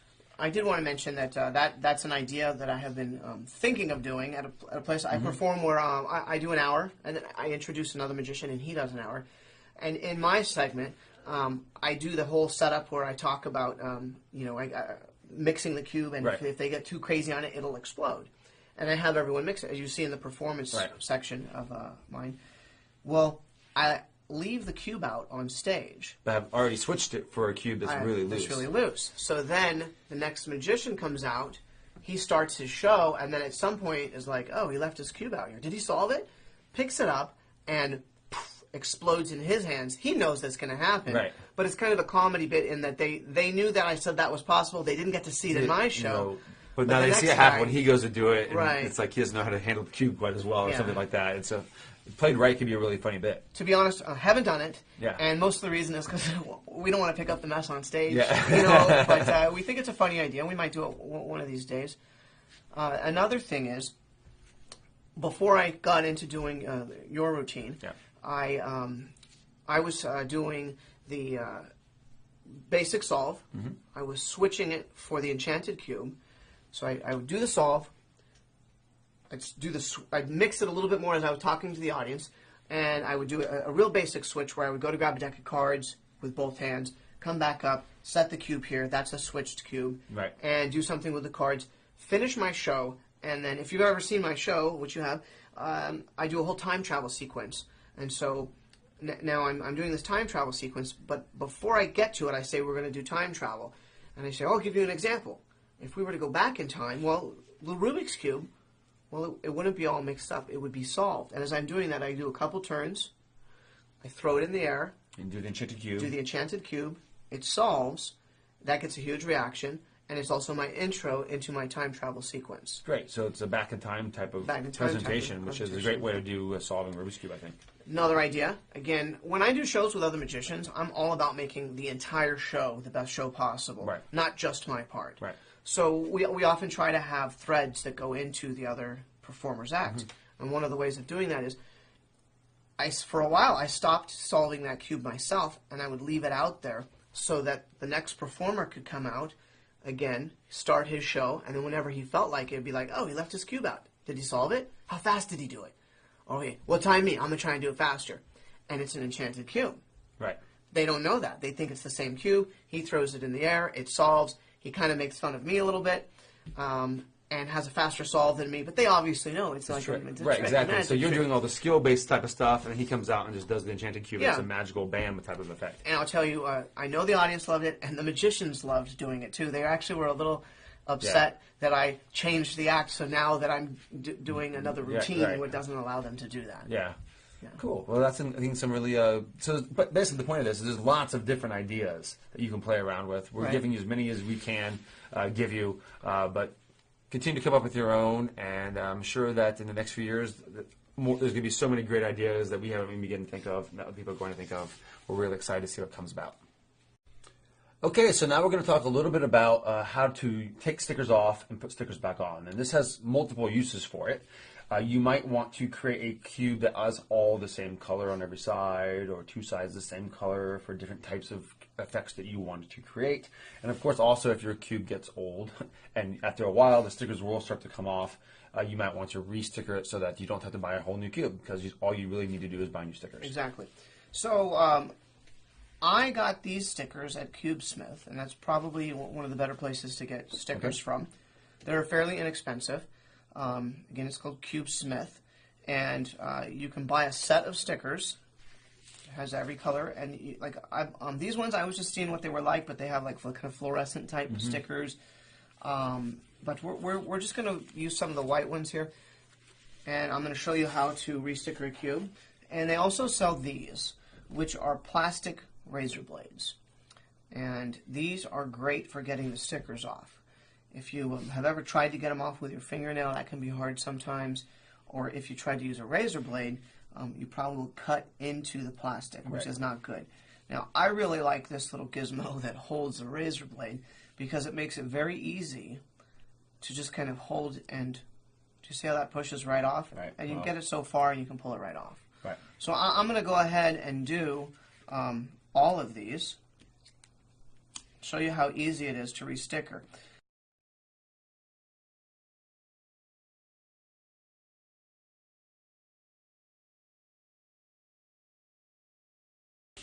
Again, it's so you get it like that. Kind of just rub it a little, and we're good to go. So I don't go crazy anal about how to put the stickers on. I have friends that make sure that they are lined up like perfectly. To me, it doesn't matter that much.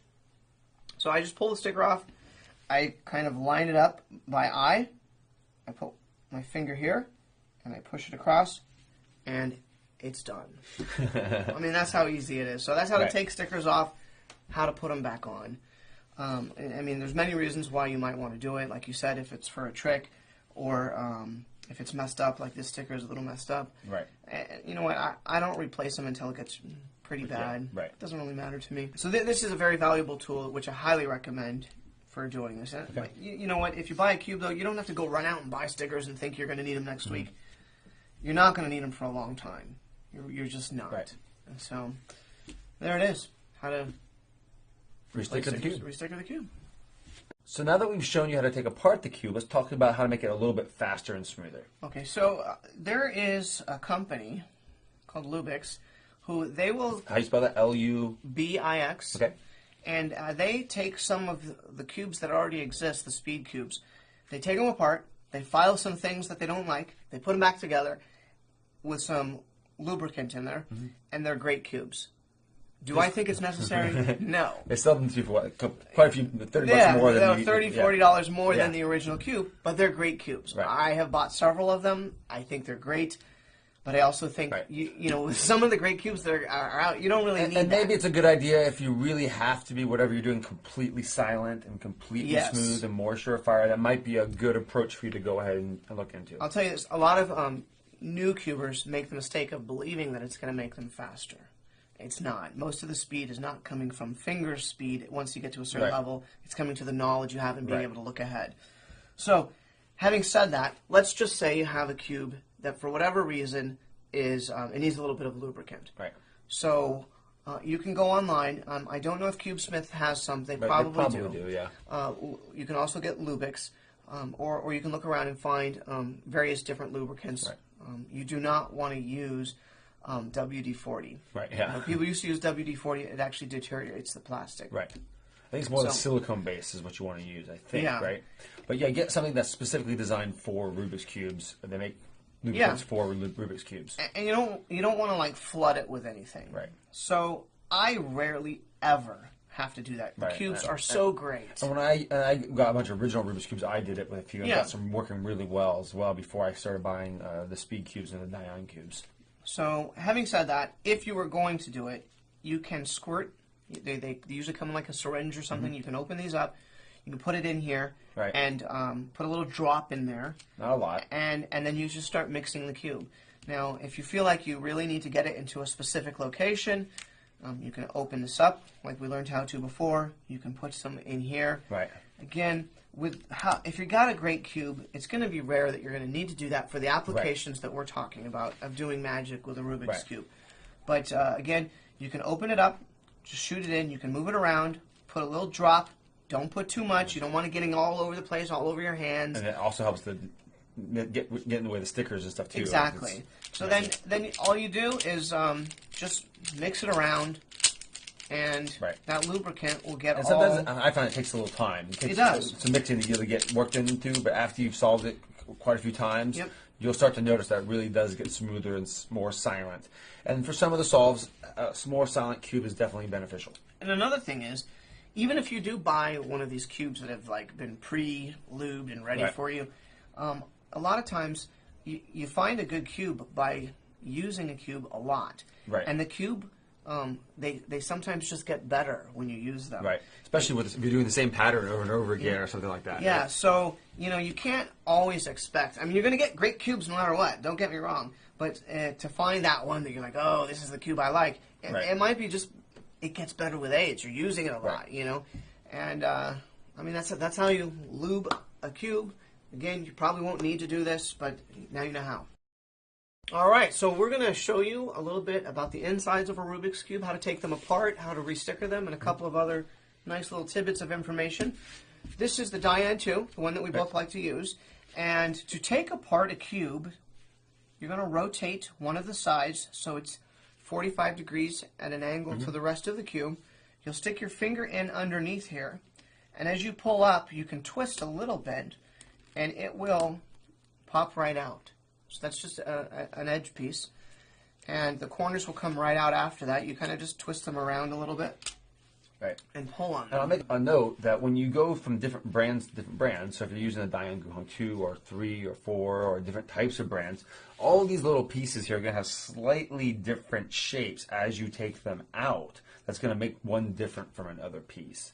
And like these here even also can come apart as well, as you can see, and they come apart in different ways. Sometimes these pieces are very loose, sometimes they kind of go together. There's different ways of taking these everything apart, and that's what makes one brand of cube different from another brand of cube. Exactly.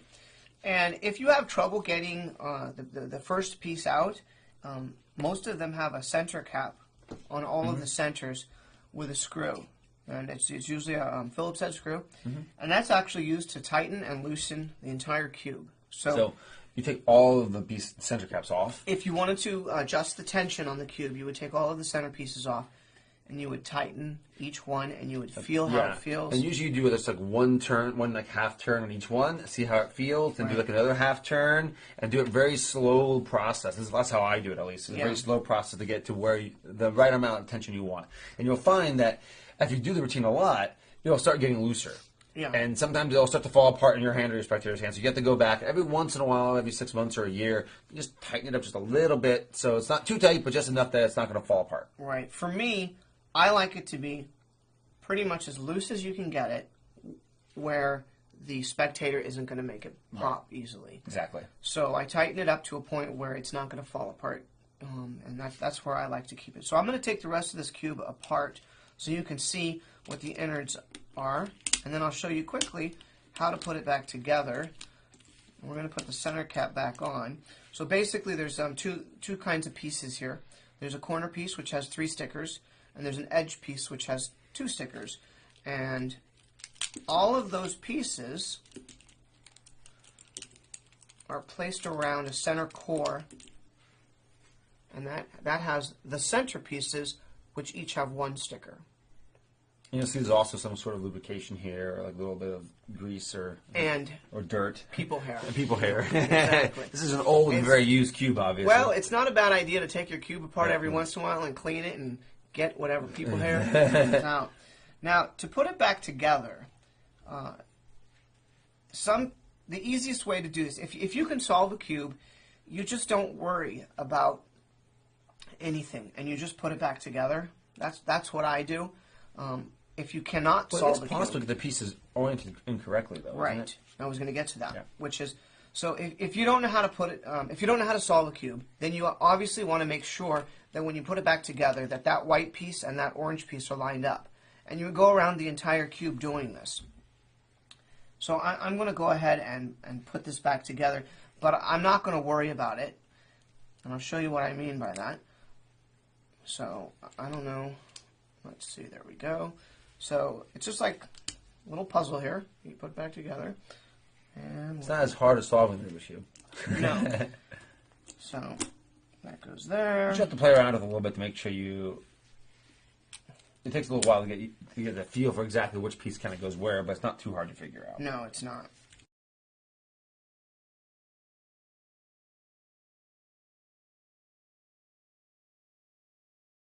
This is important. When you get to the end, the last piece you want to put in is a middle piece, an edge Right. piece. And so you can bring that back to the corner here, and you can kind of just stick that back in, something like Right. this. Now, because I didn't care where everything is, this cube may not be solvable. It might be in an unsolvable position, which is okay because I know how to solve a cube. Right. So what I do is I solve the cube, and as I'm solving it, I'm going to be able to see if it's solvable or not. And if you know how to solve a cube, when you get to a point and you see something that's not even possible, you'll know that something else needs to be fixed. And then you'll just fix it. So like this is not a possible situation. And if you solve the cube enough, you'll know the reason. Right now, the bottom two layers are solved. And this is not possible. You can't have three like this.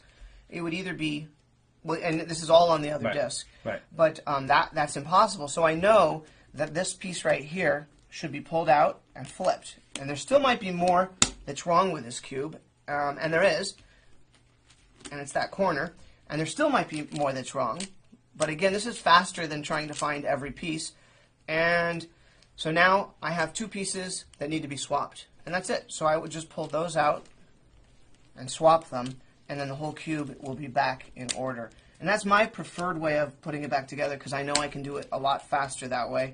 But again, if you're new to this, probably should put it back together. Starting with one layer, then the second layer, and then the top layer. Right. So that's how to take apart a cube and put it back together. Awesome. So we're going to talk about picture proof, which is a nice little trick that we did one-on-one. When I say we, I mean you. But let's talk about how this happened. We were sitting at a Applebee's, I think. Applebee's. And talking about all different types of ideas that you can do with these moves. I mean, so my basic routine of being able to do the match, the quick solves, and then the one-handed solves can be mixed and matched in an infinite amount of ways. And obviously some of those infinite amounts of ways are going to be really bad, but we try to give you as many good possibilities or ways of presenting this as possible. And I think this is one of the better ones. It's Yeah. a unique thing. It's a little bit different. You can do it as just one effect or, again, as some multiple phases. And so we'll go over some different ways to do that. But we're seeing about Applebee's, we're talking about all the different types of effects you can come up with, and this is one of the ones that we kind of were playing off of each other and came up with this general idea. So the idea for this is based upon Aussie Wynn's Double Exposure. If you don't have his Double Exposure DVD, check it out. It's one of my favorite things that's come out in the past few years. It's one of the few routines that I actually do in my professional repertoire. That's not my own material. I use his ungimmicked version, and it's a great trick with a deck of cards and a camera. His routine is based upon a Michael Weber idea called Half a Cheek on a Photocopier. And Aussie took and used that phone with it, or a camera phone, and then I'm basically applying that same idea to the Rubik's Cube as well. And so with the one-sided solve that I do where it solves in their hand, instead of having it solve in the hand, or in addition to having it solve in their hand, you can do it where it solves on the photograph on their phone, which is a really strong thing. It's a take-home for them to go home with, to show their friends and remember that moment. It's really, really strong magic. Right. Yeah, and I mean, if you saw the video, I mean, the reactions when we were just videotaping, we did it like maybe 4 times, and Exactly. every single person reacted strongly. Every single person was really interested in looking at the phone, and the nice thing is they'll probably be posting these on Instagram and Facebook and saying, you know, Your oh, I name saw and whatever, yeah. Exactly. And so to emphasize too, I haven't done this 1,000 times like I have some of the other routines because we came up with it in the course of filming this. But as you can see from the reaction on the performance, it's still great. And which is also nice to point to make is once you know all the different moves, and you have them down, don't have to think about them, you can combine them in different ways and be a little bit more flexible in how you create different structures of routines around these moves. Yeah, the Rubik's Cube, I mean, if you think of it like a deck of cards, I mean, it's an untapped area where you can explore, take the ideas, moves from here and from the other places we talked about, and start exploring them, and you're going to come up with your own ideas too. So Exactly. we're going to try to give you a lot of ideas, but this is one of our favorites called Picture Proof. So here's the explanation for Picture Proof. What you're going to need to do the routine that we just did in performance is 2 Rubik's Cubes and making sure a spectator has a phone. iPhone is easy to get access for me. If you have another phone that you're used to using, better to use theirs. iPhones are great because even with the passcode, you can get in and take a picture really quickly, and it kind of cuts down on that time and keeps it moving. We're going to talk about some other versions that you can do only with 1 cube in a moment in different choreographies if you don't want to do the routine as I just did it. So here I have a cube that is solved, And I basically take that and I put that cube into the cube effects pattern. All right, so that's in my mix to be able to be solved. And then I have only one side that's already solved, just as you would do in the one side solve in the spectator's hand. And I go ahead and mix it up, and I know what color that is. That's mixed up. So white is my key in this case. The other night it was green is what I was using. I did that several takes of that, and it was all green that I was always using every single time. So what's nice about this is you don't really have to reset this. And one other point to make about this routine is that at no point in the routine did the spectator ever actually mix the cube themselves. So you can see, even without mixing the cubes, and even after they'd already seen us both do Rubik's Cube effects, it was still amazing that to do that quick solve without having the spectator actually mix the cubes themselves. Right. So it's not necessary, although I think that when possible, it's great to do that. So in a close-up environment, a lot of times I don't have them mix it. I just do my own false mixes myself. All right. So I had this on top, the completely solved cubes on the bottom, the whites on top. I come out and I say, I've got two Rubik's Cubes. I just kind of casually give it a little false mix of some sort. And I say, before I do anything, before I solve this cube, I want you to see, first of all, that almost every side is pretty well mixed, okay? And I want you to take a photograph with your phone.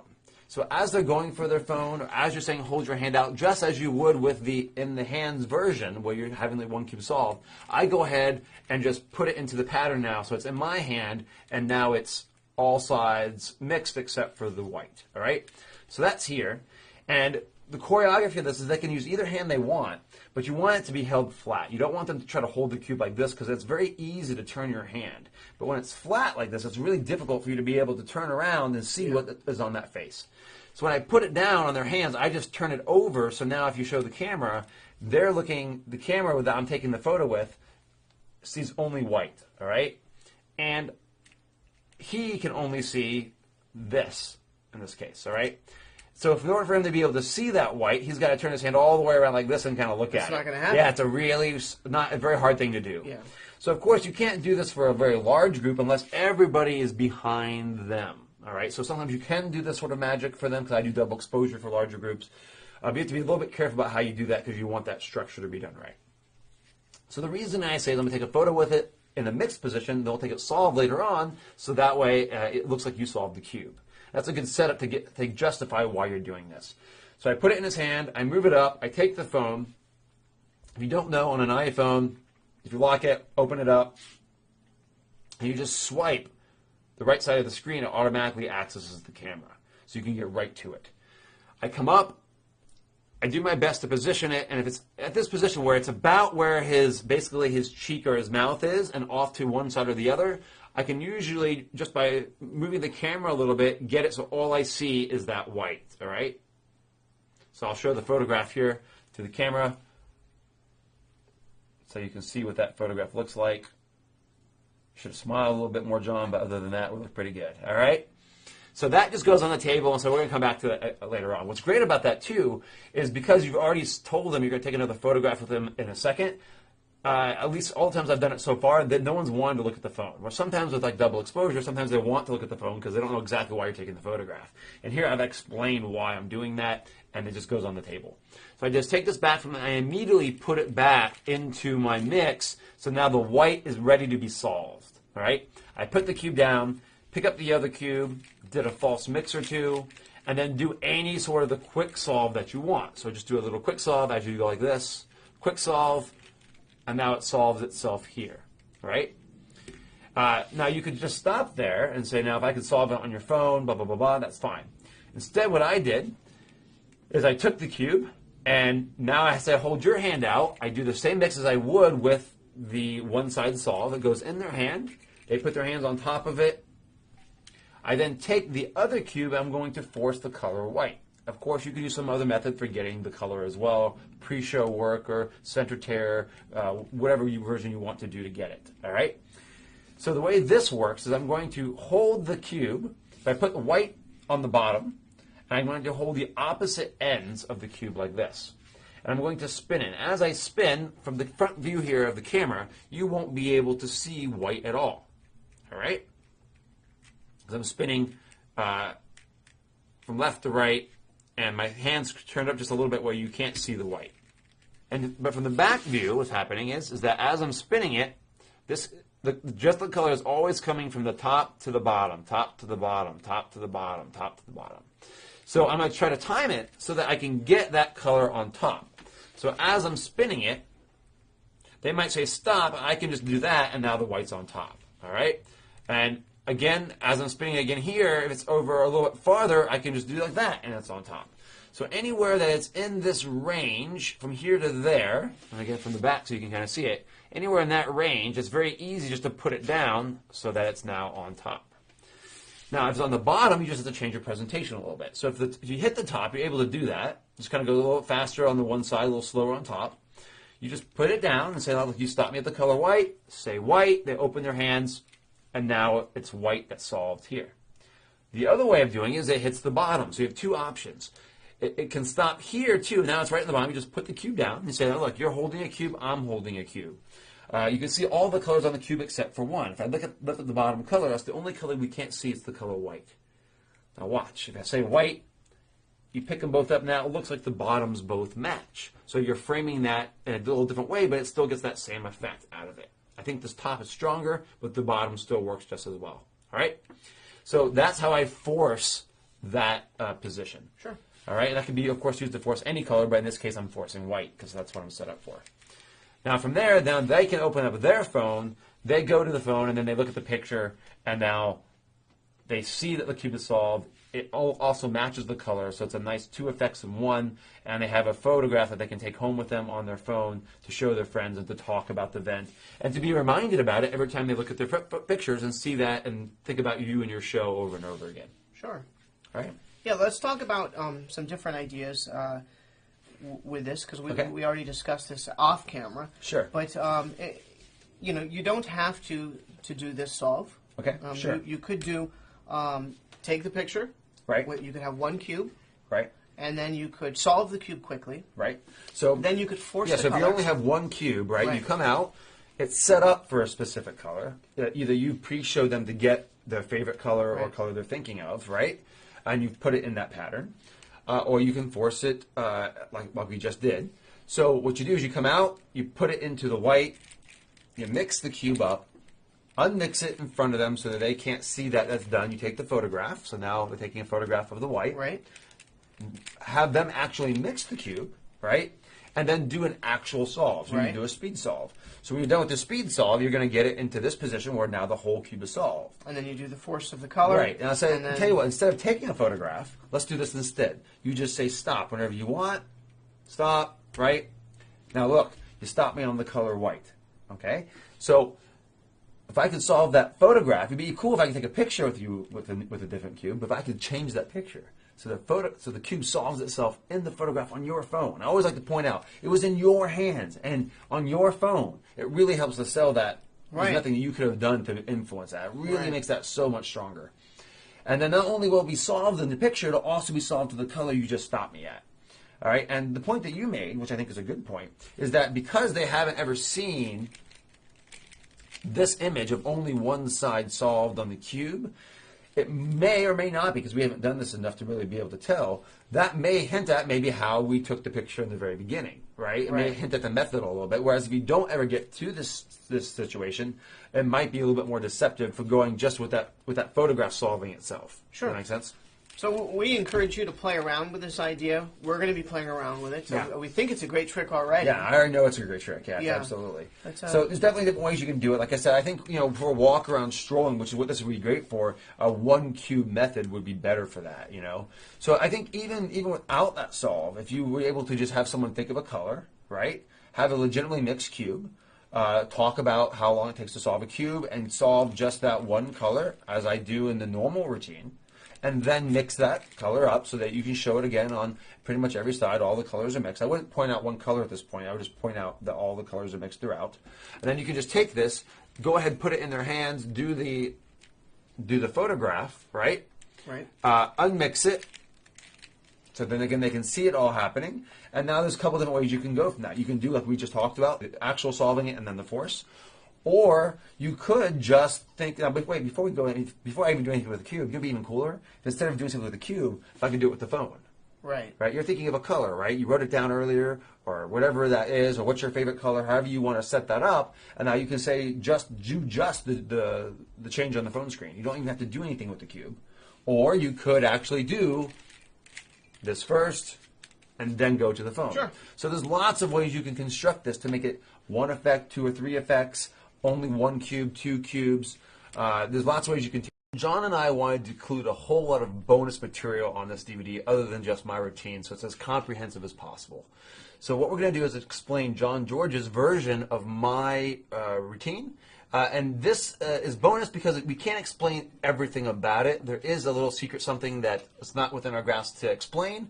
But if you understand what's going on there and you purchase what you need to do to get it, this is a fantastic routine. I think it has some big advantages over mine, for certain people especially. I call it John George's new and improved version of Carl Hines' cube effects.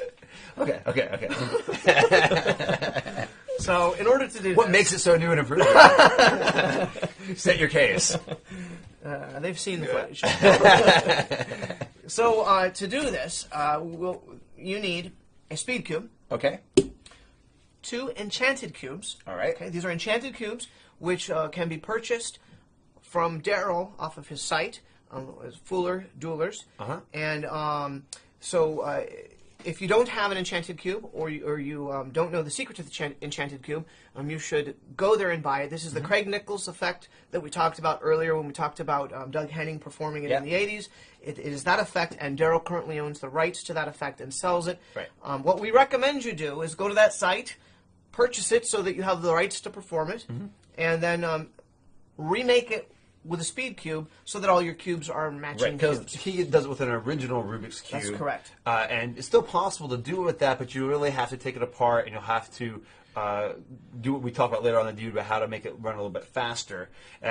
So it's possible to do with his cube, but it's much better to do with the speed cube. Well, it's certainly possible, and if you were going to do it with his cube, you Right. would want to use 2 of his, and then you'd want a genuine, real Absolutely. Rubik's Cube. Exactly. Where this is a speed cube. Right. So, But either way, you need 2 enchanted cubes and Yes. 1 regular speed cube. Yes. And then, of course, the paper bags to do the bag switch. 2 bags. Right.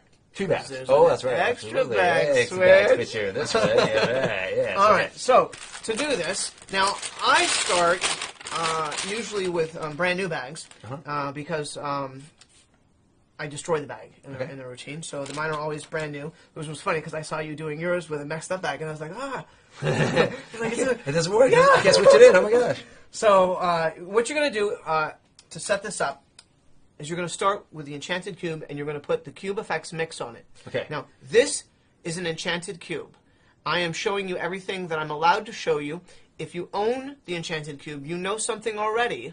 You know something about this cube so that you will know how to do... How to orient it to go for this. Exactly. Right, okay. So that is the mix. Okay. Can you go ahead and do that one more time with this one here, just so we can see the exact orientation? Slow down the Sure. orientation a little bit Sure, so they know exactly Okay. where to start. So again, this is the enchanted cube. And for me, I leave the Do you have a certain way you arrange the colors for yourself? I like the white side showing. In the front, okay, I got you, okay. And then I've got the 4 other sides with the green up. Okay, gotcha. And okay. what that does is it allows me to have some keys. So you're always consistent. So whether you Yes. use white and green, You always can- use you the can do- same color as long as so you always have the same key so you don't confuse yourself. Exactly. Okay. Exactly. So, and again, the secret's not showing. Right. So now and- you're doing it from the green, starting off with the separation, which you've already taught you in my routine. Exactly. The cube effects mix. So I'm just doing that same exact mix. Right. And for me, I remember this white here and this orange up here. So for me, I know that I'm good in this position. Okay. Right. So now both of these cubes are matching like you would be in my effect because you put them both into the mix pattern. But no. I only did that because you asked me to. Okay. So we are going to Have that the one. enchanted cube. a mixed up cube, a solved cube, enchanted cube. So what you have is a mixed up enchanted cube Into the cube effects mix. into the cube effects mix, a solved enchanted Enchanted cube. cube, and a speed cube. Okay. Okay, so those go into the bag. And the way that works... So put them outside of the bag first so Yes. you can see the order of them. Right. So the way that works is we're going to have the regular speed cube there. Okay. We're going to have the mixed up enchanted cube there. And we're going to have the solved enchanted cube here. On top like that. So it's in this position Yes. on top of Again, that. this is Okay. the enchanted cube. Okay. So all of that's going to go into the bag, so I'll go ahead and do that now. Oh, and then, that doesn't matter. I was going to say there's really no orientation on that mixed up cube. It doesn't matter Okay. because you've got the Yeah, keys. it's going to come out and it's going to get Yeah. jumbled up anyways. And again, I do the same thing as you. I fold it. Right? Now there's, in my show, I have another routine that uses a paper bag that has a question mark on it. So Okay. for me, I usually have a question mark on the Right. bag. It's a nice little thing to put a little personality on the bag anyways. Depends Yeah. on how you want to bring the bag in to make it play well. Sure. Yeah. So, and I do a similar type thing where I ask them to guess, What's what's inside inside it. the bag, and it's really funny because you get so many different funny little things that people say, which is great to play off of. Yeah. So I reach in. But before you do that, Yeah. I think you also have to set this bag up. Oh, I'm so sorry. You're right. Second bag setup is open it, crinkle it a little bit, and then kind of open it again. This is kind of what you're looking for. And there's a reason for that. You'll see in a moment. That is hidden. They don't know you have that. Okay. So they have. So you're usually performing this behind the table, similar to this one, but you're standing behind it? Yes, I don't need to. I could be on Or stage. could be in a case, It could for be in a example. box, a case. It Okay. could be just setting off to the side. Okay. So it just needs to be hidden somewhere. So I've done this with just like those little black narrow cases that you can work out of that. I've done it behind a table with just a tablecloth, and I just throw it under the table. It's no Okay. big deal. I'm now going to reach in and pull out the cube. This is the speed cube. The normal speed The cube. normal speed cube. Right. And for my routine, and this is totally unnecessary, but I like to do a legitimate solve. Right. So this cube would be mixed up, and then I Right. solve it quickly. I don't need to do that now. If you want to do That's that, a great thing to do, I think, especially for this routine, because because you're using a gimmicked cube, especially, Yes. it makes it seem more real, and it really legitimizes that the cubes you're using are real. exactly. So I think it is a good thing, and it adds to it Yes. for sure, especially in your routine. Yes. So Whereas in my routine, I'm not using the gimmick cube. So in a way, it could be argued, I'm not saying that it necessarily is the argument, that it does take away from it, because if I'm actually doing a legitimate solve, it makes it seem more like I could be doing some very fast moves, which is what I actually am doing, if that makes Right. sense. So I think for this routine in particular, because you're combining those two, I think it's really great to do that Right. legitimate solve. So to do the solve in 30 seconds, I mean, I spent a lot of time on it, a lot of hours. And again, we talked about this in a different We'll talk about portion. that later in the portion. session, yeah. But so for me, I usually try to solve it in around 30 seconds. Okay. Doesn't matter. You either have solved it legitimately or not. We now need to have this mixed. Right. And I generally turn it some myself for the same reason as you do. Right. Because I want it to look really mixed. Right. So you get it really mixed, and then Yeah. you pass it out. Let I pass them it mix out, it I'll up let so them that mix it up. it gets mixed up. It comes back to you. Comes back to me mixed, and I say that I'm going to solve it without ever touching it. Right. It goes back into the bag of mystery, and I'm going to put it back in the exact same spot. Right. So it over was here, there's before. still the two cubes stacked on top of each other, right? Right. With the top cube being the solved enchanted cube. Exactly. Okay. So I snap my fingers, say the magic words, fixo, unmixo. Or use a better magic word than cubes. And I reach in and I pull out a solved cube. Now this, again, is the enchanted cube that's been mixed. I spin it around, and of course, what's great is that this is a gimmicked cube that we just brought in. Right. But because they're laughing and they're like, wait, no, there's still in there, their focus is not on whether this is real or not. Right, They exactly. assume that it's just... completely a great position to be in. Absolutely. Yes. So the thing is, I'm wanting them to say something to me so that Right. I can have fun with them. I Yeah, enjoy same with talking mine. with my audience. So they say something, and I'm going, no. And then I say, of course there's another cube in here. And so that's when I'm going to pick up, I pick up the bag, and I have the mixed up enchanted cube here. That's when you're switching in. That's what's coming out onto Yeah. the table. This right? is the one that they just mixed. Staying inside the bag. And I just squeeze out the other cube. Right. So this position here, it really looks like this is bottlenecked. And Yeah. but if you open your hands up, you'll see that the cube is back here. Right. And it literally looks covered because both your hands are covering that. Yeah. You're kind of squeezing that out onto the table. All the focus is on this, and then that goes aside. And what's interesting is, Carl taught me the bag switch, and for some reason, I walked away with this. Right. And I don't know if it was just because of the routine I Right. came up with or what, but this is not what you taught me. And I think this works. This can be used for my routine Yeah. or for your routine, but I think this one's better for yours because you have the enchanted cube that you have to be a little bit more careful about when you're pulling out the solve cube. Sure. So you don't really want to drop it out of the bag. You really want to reach inside and pull that cube out of the Exactly. bag to make sure So I there's no secret reveal. squeezed that out, and I just put this away. It's like, it looks empty, it feels empty to them, it's out of the way. Right. I just put that under the table or in the case. Okay, so now we're in the position where we have an enchanted cube and then an enchanted cube that's mixed into the pattern. So we switched in 2 enchanted cubes.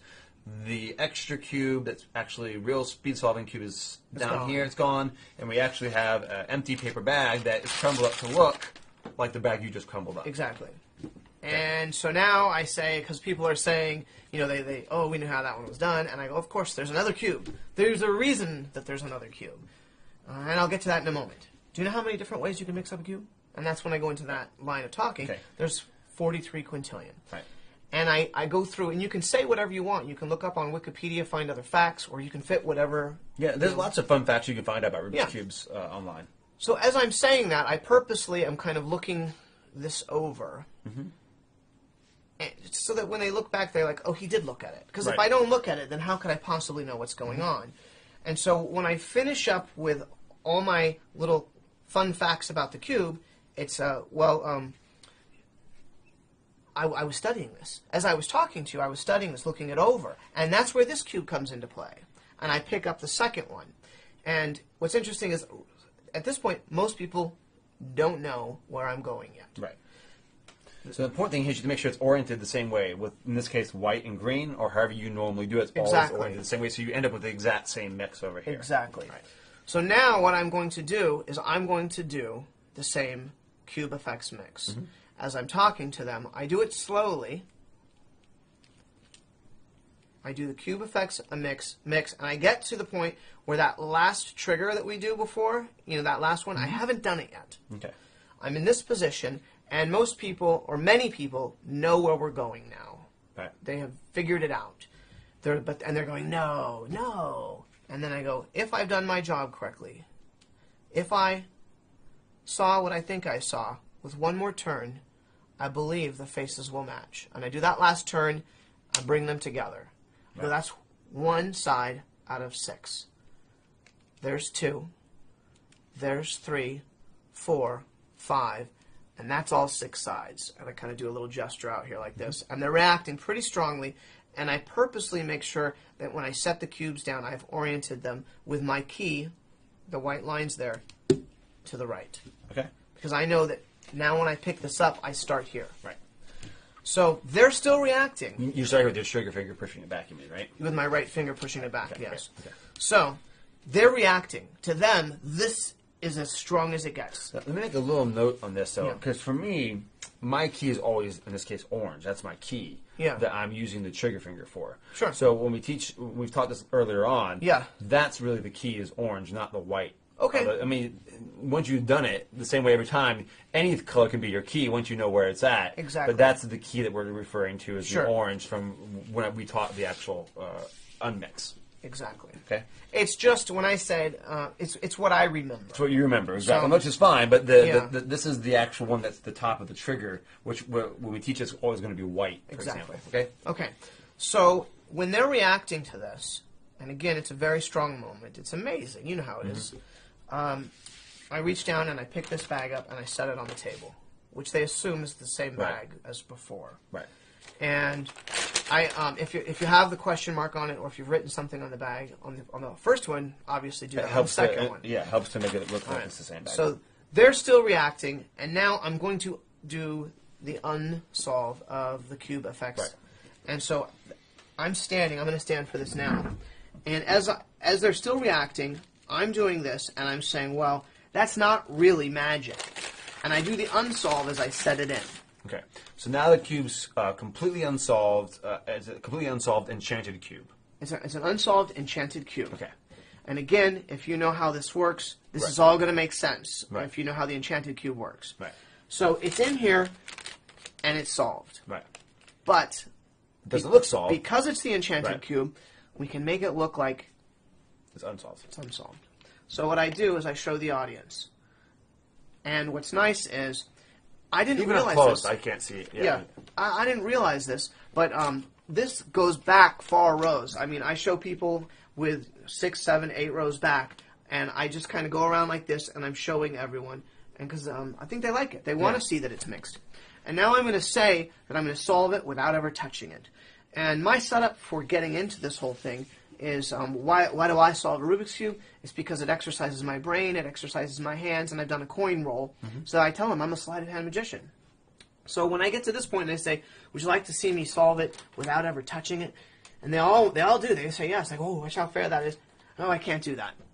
Now I pick up this. Because I'm a sleight of hand magician, and now I'm starting to do the unsolve here. And to do sleight of hand magic, I'm doing the unsolve. I'm done with the unsolve. Right. And now I'm going to do my version of the enchanted cube, which is I just shake it, And it solves itself. and it solves itself.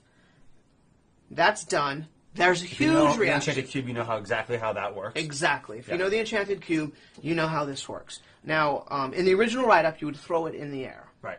So you can do the enchanted cube however you wish. Right. You can follow the instructions directly, or you can just, if you watch me, you know what I did. Right. Okay. They're reacting to that, and I'm like, whoa. Well, I said that's done using sleight of hand, but I don't know what this is called. And I look in the bag and look back at the audience, and oftentimes they know what's coming. Right. They can't believe it, but they know what's coming. right. And so now, what I'm able to do, So what you're looking at, it looks mixed. it looks mixed. Okay.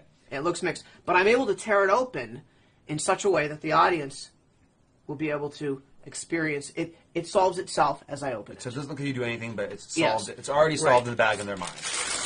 And this is all I do. And again, if you know the enchanted cube, you will know. Right. So it's right. Tearing it open, laying the bag down on its side. Everything is now completely solved. Right? Then I usually crumple this up, toss it aside, and I show these like this. It's a great, Great applause cue yeah. ending.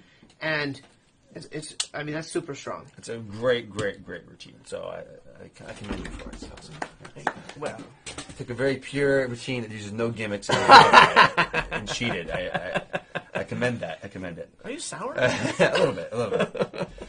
So I mentioned that this is really only a 2-phase routine, but what makes it a 3-phase routine is that you do the actual solve. Correct. Right. So in general stage thing in general is do the work in sections of 3. Yes. Whereas mine has 3. I have the extra phase of doing the one-sided solves, which you could maybe can do this, but you probably wouldn't do with the enchanted cubes. No.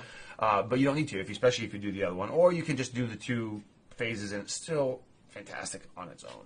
So it's a great trick. There's some really great moments that the enchanted cube allows for with solving in the bag and the instant solve a little different than the way I do it. And so I think it's definitely worth playing with if that's your thing. So this section is all about the cube. We're going to talk about all different types of speed cubes, some different types of cubes that you might want to use, why you'd want to use one over the other, a little bit about where you can get the different types of cubes, and some stuff about maintenance, how to take them apart, how to change the stickers on them, and just little tips in general. So I'll let John get started here, and we have a bunch of cubes behind us so that we can kind of pick and pull from and show you some different things that you might be interested in when dealing with cube effects. Well, for starters, this isn't going to help you at all, but you might be interested. This is originally how the Rubik's Cube came out from Ideal from the 80s. It was packaged like this, and it's a little original cube. You would not want to use this for the routine. Yeah.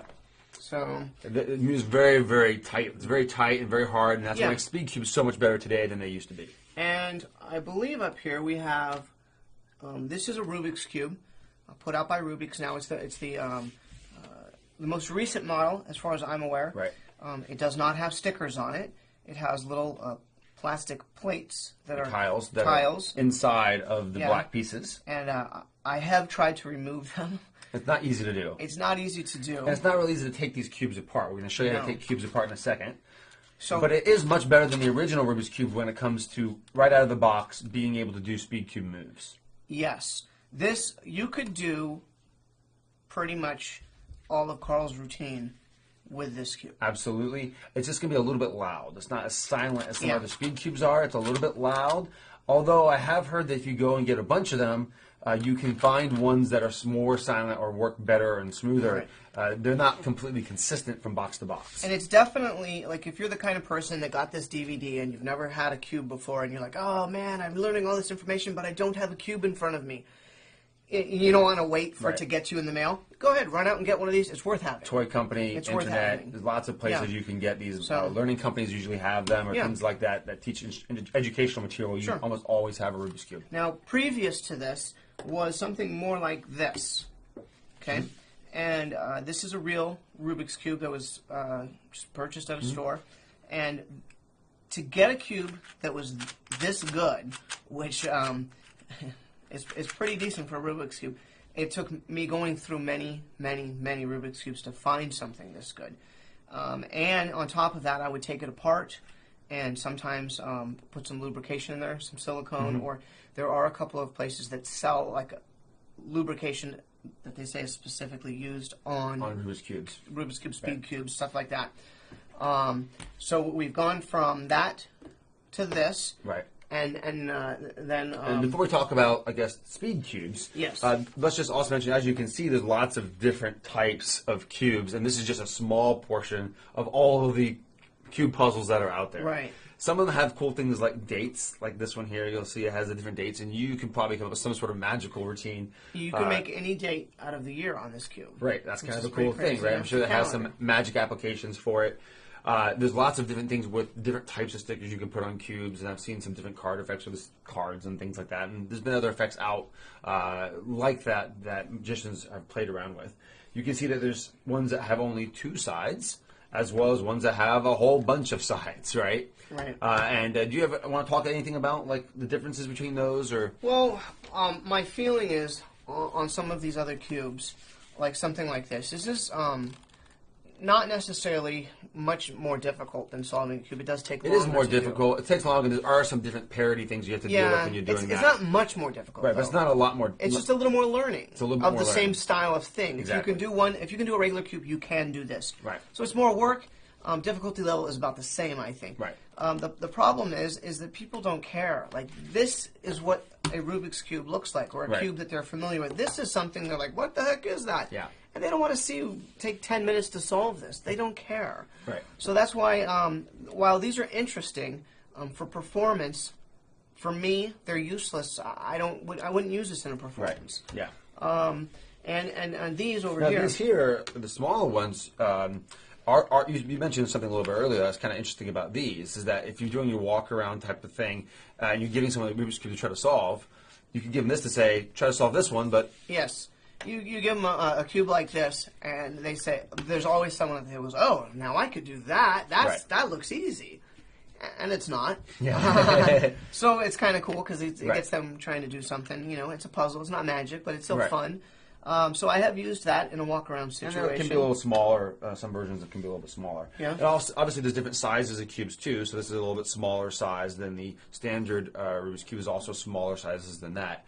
This size is really great, though, and we talked about this elsewhere as well, because it's big enough to be able to do a lot of the moves in routine. It is a speed cube, and it's small enough to fit into your pocket. So Yes. this size is a nice size, I think, for doing strolling effects with I the agree. Rubik's Cube.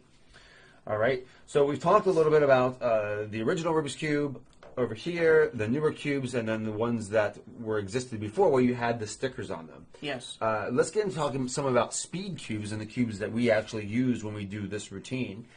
And because most of them use the stickers as opposed to the tiles, which things may start slowly shifting in that direction since Rubik's Cube has done that. So these are a couple cubes made by the same company that I use. The main one that I use is this one here. It comes in a green package, and it's called the Dian Guhong, or Dian 2 Guhong. All right, and there's a couple reasons why I use this cube, and you might find one that's a bit more preference for you. It, in general, moves pretty silently. It's not the most silent cube, but it moves pretty silently, and it moves pretty clear right out of the box. Yes. Okay? Absolutely have to do nothing to this cube, and you can do some Right. good solves. It looks like pretty much a normal cube. Now, I've gotten some other ones where when I got them, the stickers were a little bit smaller. Right. So I think some of the newer versions, the stickers might be smaller, so you might want to re-sticker them to make them look a little bit more like a normal-looking Rubik's Cube, and we'll talk about how to change the stickers in just a moment. But right out of the box, this cube works quite well, and this is the cube that I use. And the other reason why I use this cube is that it's very easy to take apart, and it's very easy for, if I do the electronic version of the one-handed solve, it's very easy to get the Pro Mystic device into here. Right. There's several different versions of the Diane series. They got quite a few of them. This is the Diane 4, which is the, I don't know exactly how to say that. There's a Diane 3, Ling Yang, and then there's a Diane 5 Zanji. There's different types of Diane cubes, and I find that all the Diane cubes work pretty well. These are stickerless cubes. So these are stickless cubes, which we don't recommend you do in performance because it's just a little bit too unusual. It's more likely for people to think that, hey, it's a special cube. Right. However, I personally really like practicing with these because if I get a couple of these and I practice with them, you can practice with these forever and the stickers don't start coming off. Right. They don't start wearing away by accidentally hitting them or whatever. They're solid cubes. They're well made. They come out right away working, and you can immediately do all the same moves with it. So to me, these are great practice cubes. Whatever brand you want, the stickers are good for me. And an interesting note, not that we're teaching you how to be in a competition or whatever, but these would be illegal in a competition because from this side, I can see that these stickers are orange and these stickers are red and these stickers Right. are blue.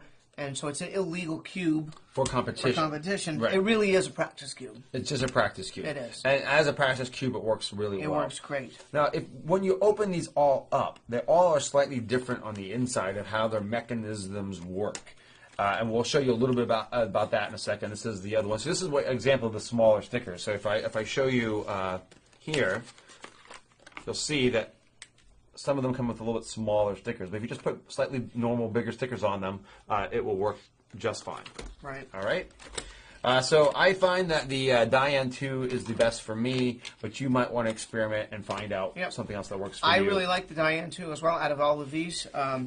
Also, we'll mention, should we bring this up? Yeah, and I'll also mention real quick here, any of these, for the one that I use, the Diane 2, I usually get these from either eBay or Amazon online. They're really hard to find in stores in the U.S. Outside the U.S., you can get them in stores. I don't know if that's copyright infringements with Rubik's or what it is. Most of these come from Asia, but they're really a solidly well-made speed cube. They're not the official Rubik's Cube brand, but they work much better than the original Rubik's Cube as far as the speed cube goes, and I like them a lot. Right. Now, this is a newer cube. It's the New Island Phoenix, which... Yeah, Stephen Brundage told me about this a little while ago, and this is one of the cubes that he uses, and I really like the feel of this cube. It's silent and it moves really well. Yes. It's more expensive, though. It does come with a nice little carry case bag, which is nice, and it helps to protect the cube. One of the things I don't like about this cube as much is that the stickers on the cube... they have a weird roundness here. Like on they're all a little bit anything different. They're not all the same. Yeah, the outsides look normal, but anything facing the center has a weird corner on it. It's a curve. It's more curved. Yeah, it's got a curve on it, so it doesn't quite look like a regular... Most people aren't going to notice that. No. And the other side thing that I'll mention first here is that this also comes apart very easily, and they're very easy to get into the insides of the cube. However, the way this one's designed is a little different than the Guhong, and you can't fit the electronics into this version, just as a heads up on that. Although Steven does some other really cool stuff with it, this is something that won't work for that part of the routine. But it is a great cube. It's nice that it comes with this bag. It's kind of cool to... have it in a nice and what little you bag. did for your routine is you went ahead and changed all the stickers out on it so that it looks more like a real Rubik's Cube, right? So this one here, this is the New Island Phoenix with more standard-looking stickers on it. Right. So you can see the difference of how that looks, right? And that one definitely looks more like a standard Rubik's Cube than this one does. Exactly. All right? So even though they're the exact same cubes on the inside or outside. Right. And I'll encourage you also to always try to get as close as possible to the original Rubik's Cube look, because If it looks a little bit different, like if you're using something like this where it's a white base with the stickers on it, people just think that it's a special cube or it's a trick cube, just like with the stickerless ones. You don't want it, you want to try to veer away from that as much as possible if we can.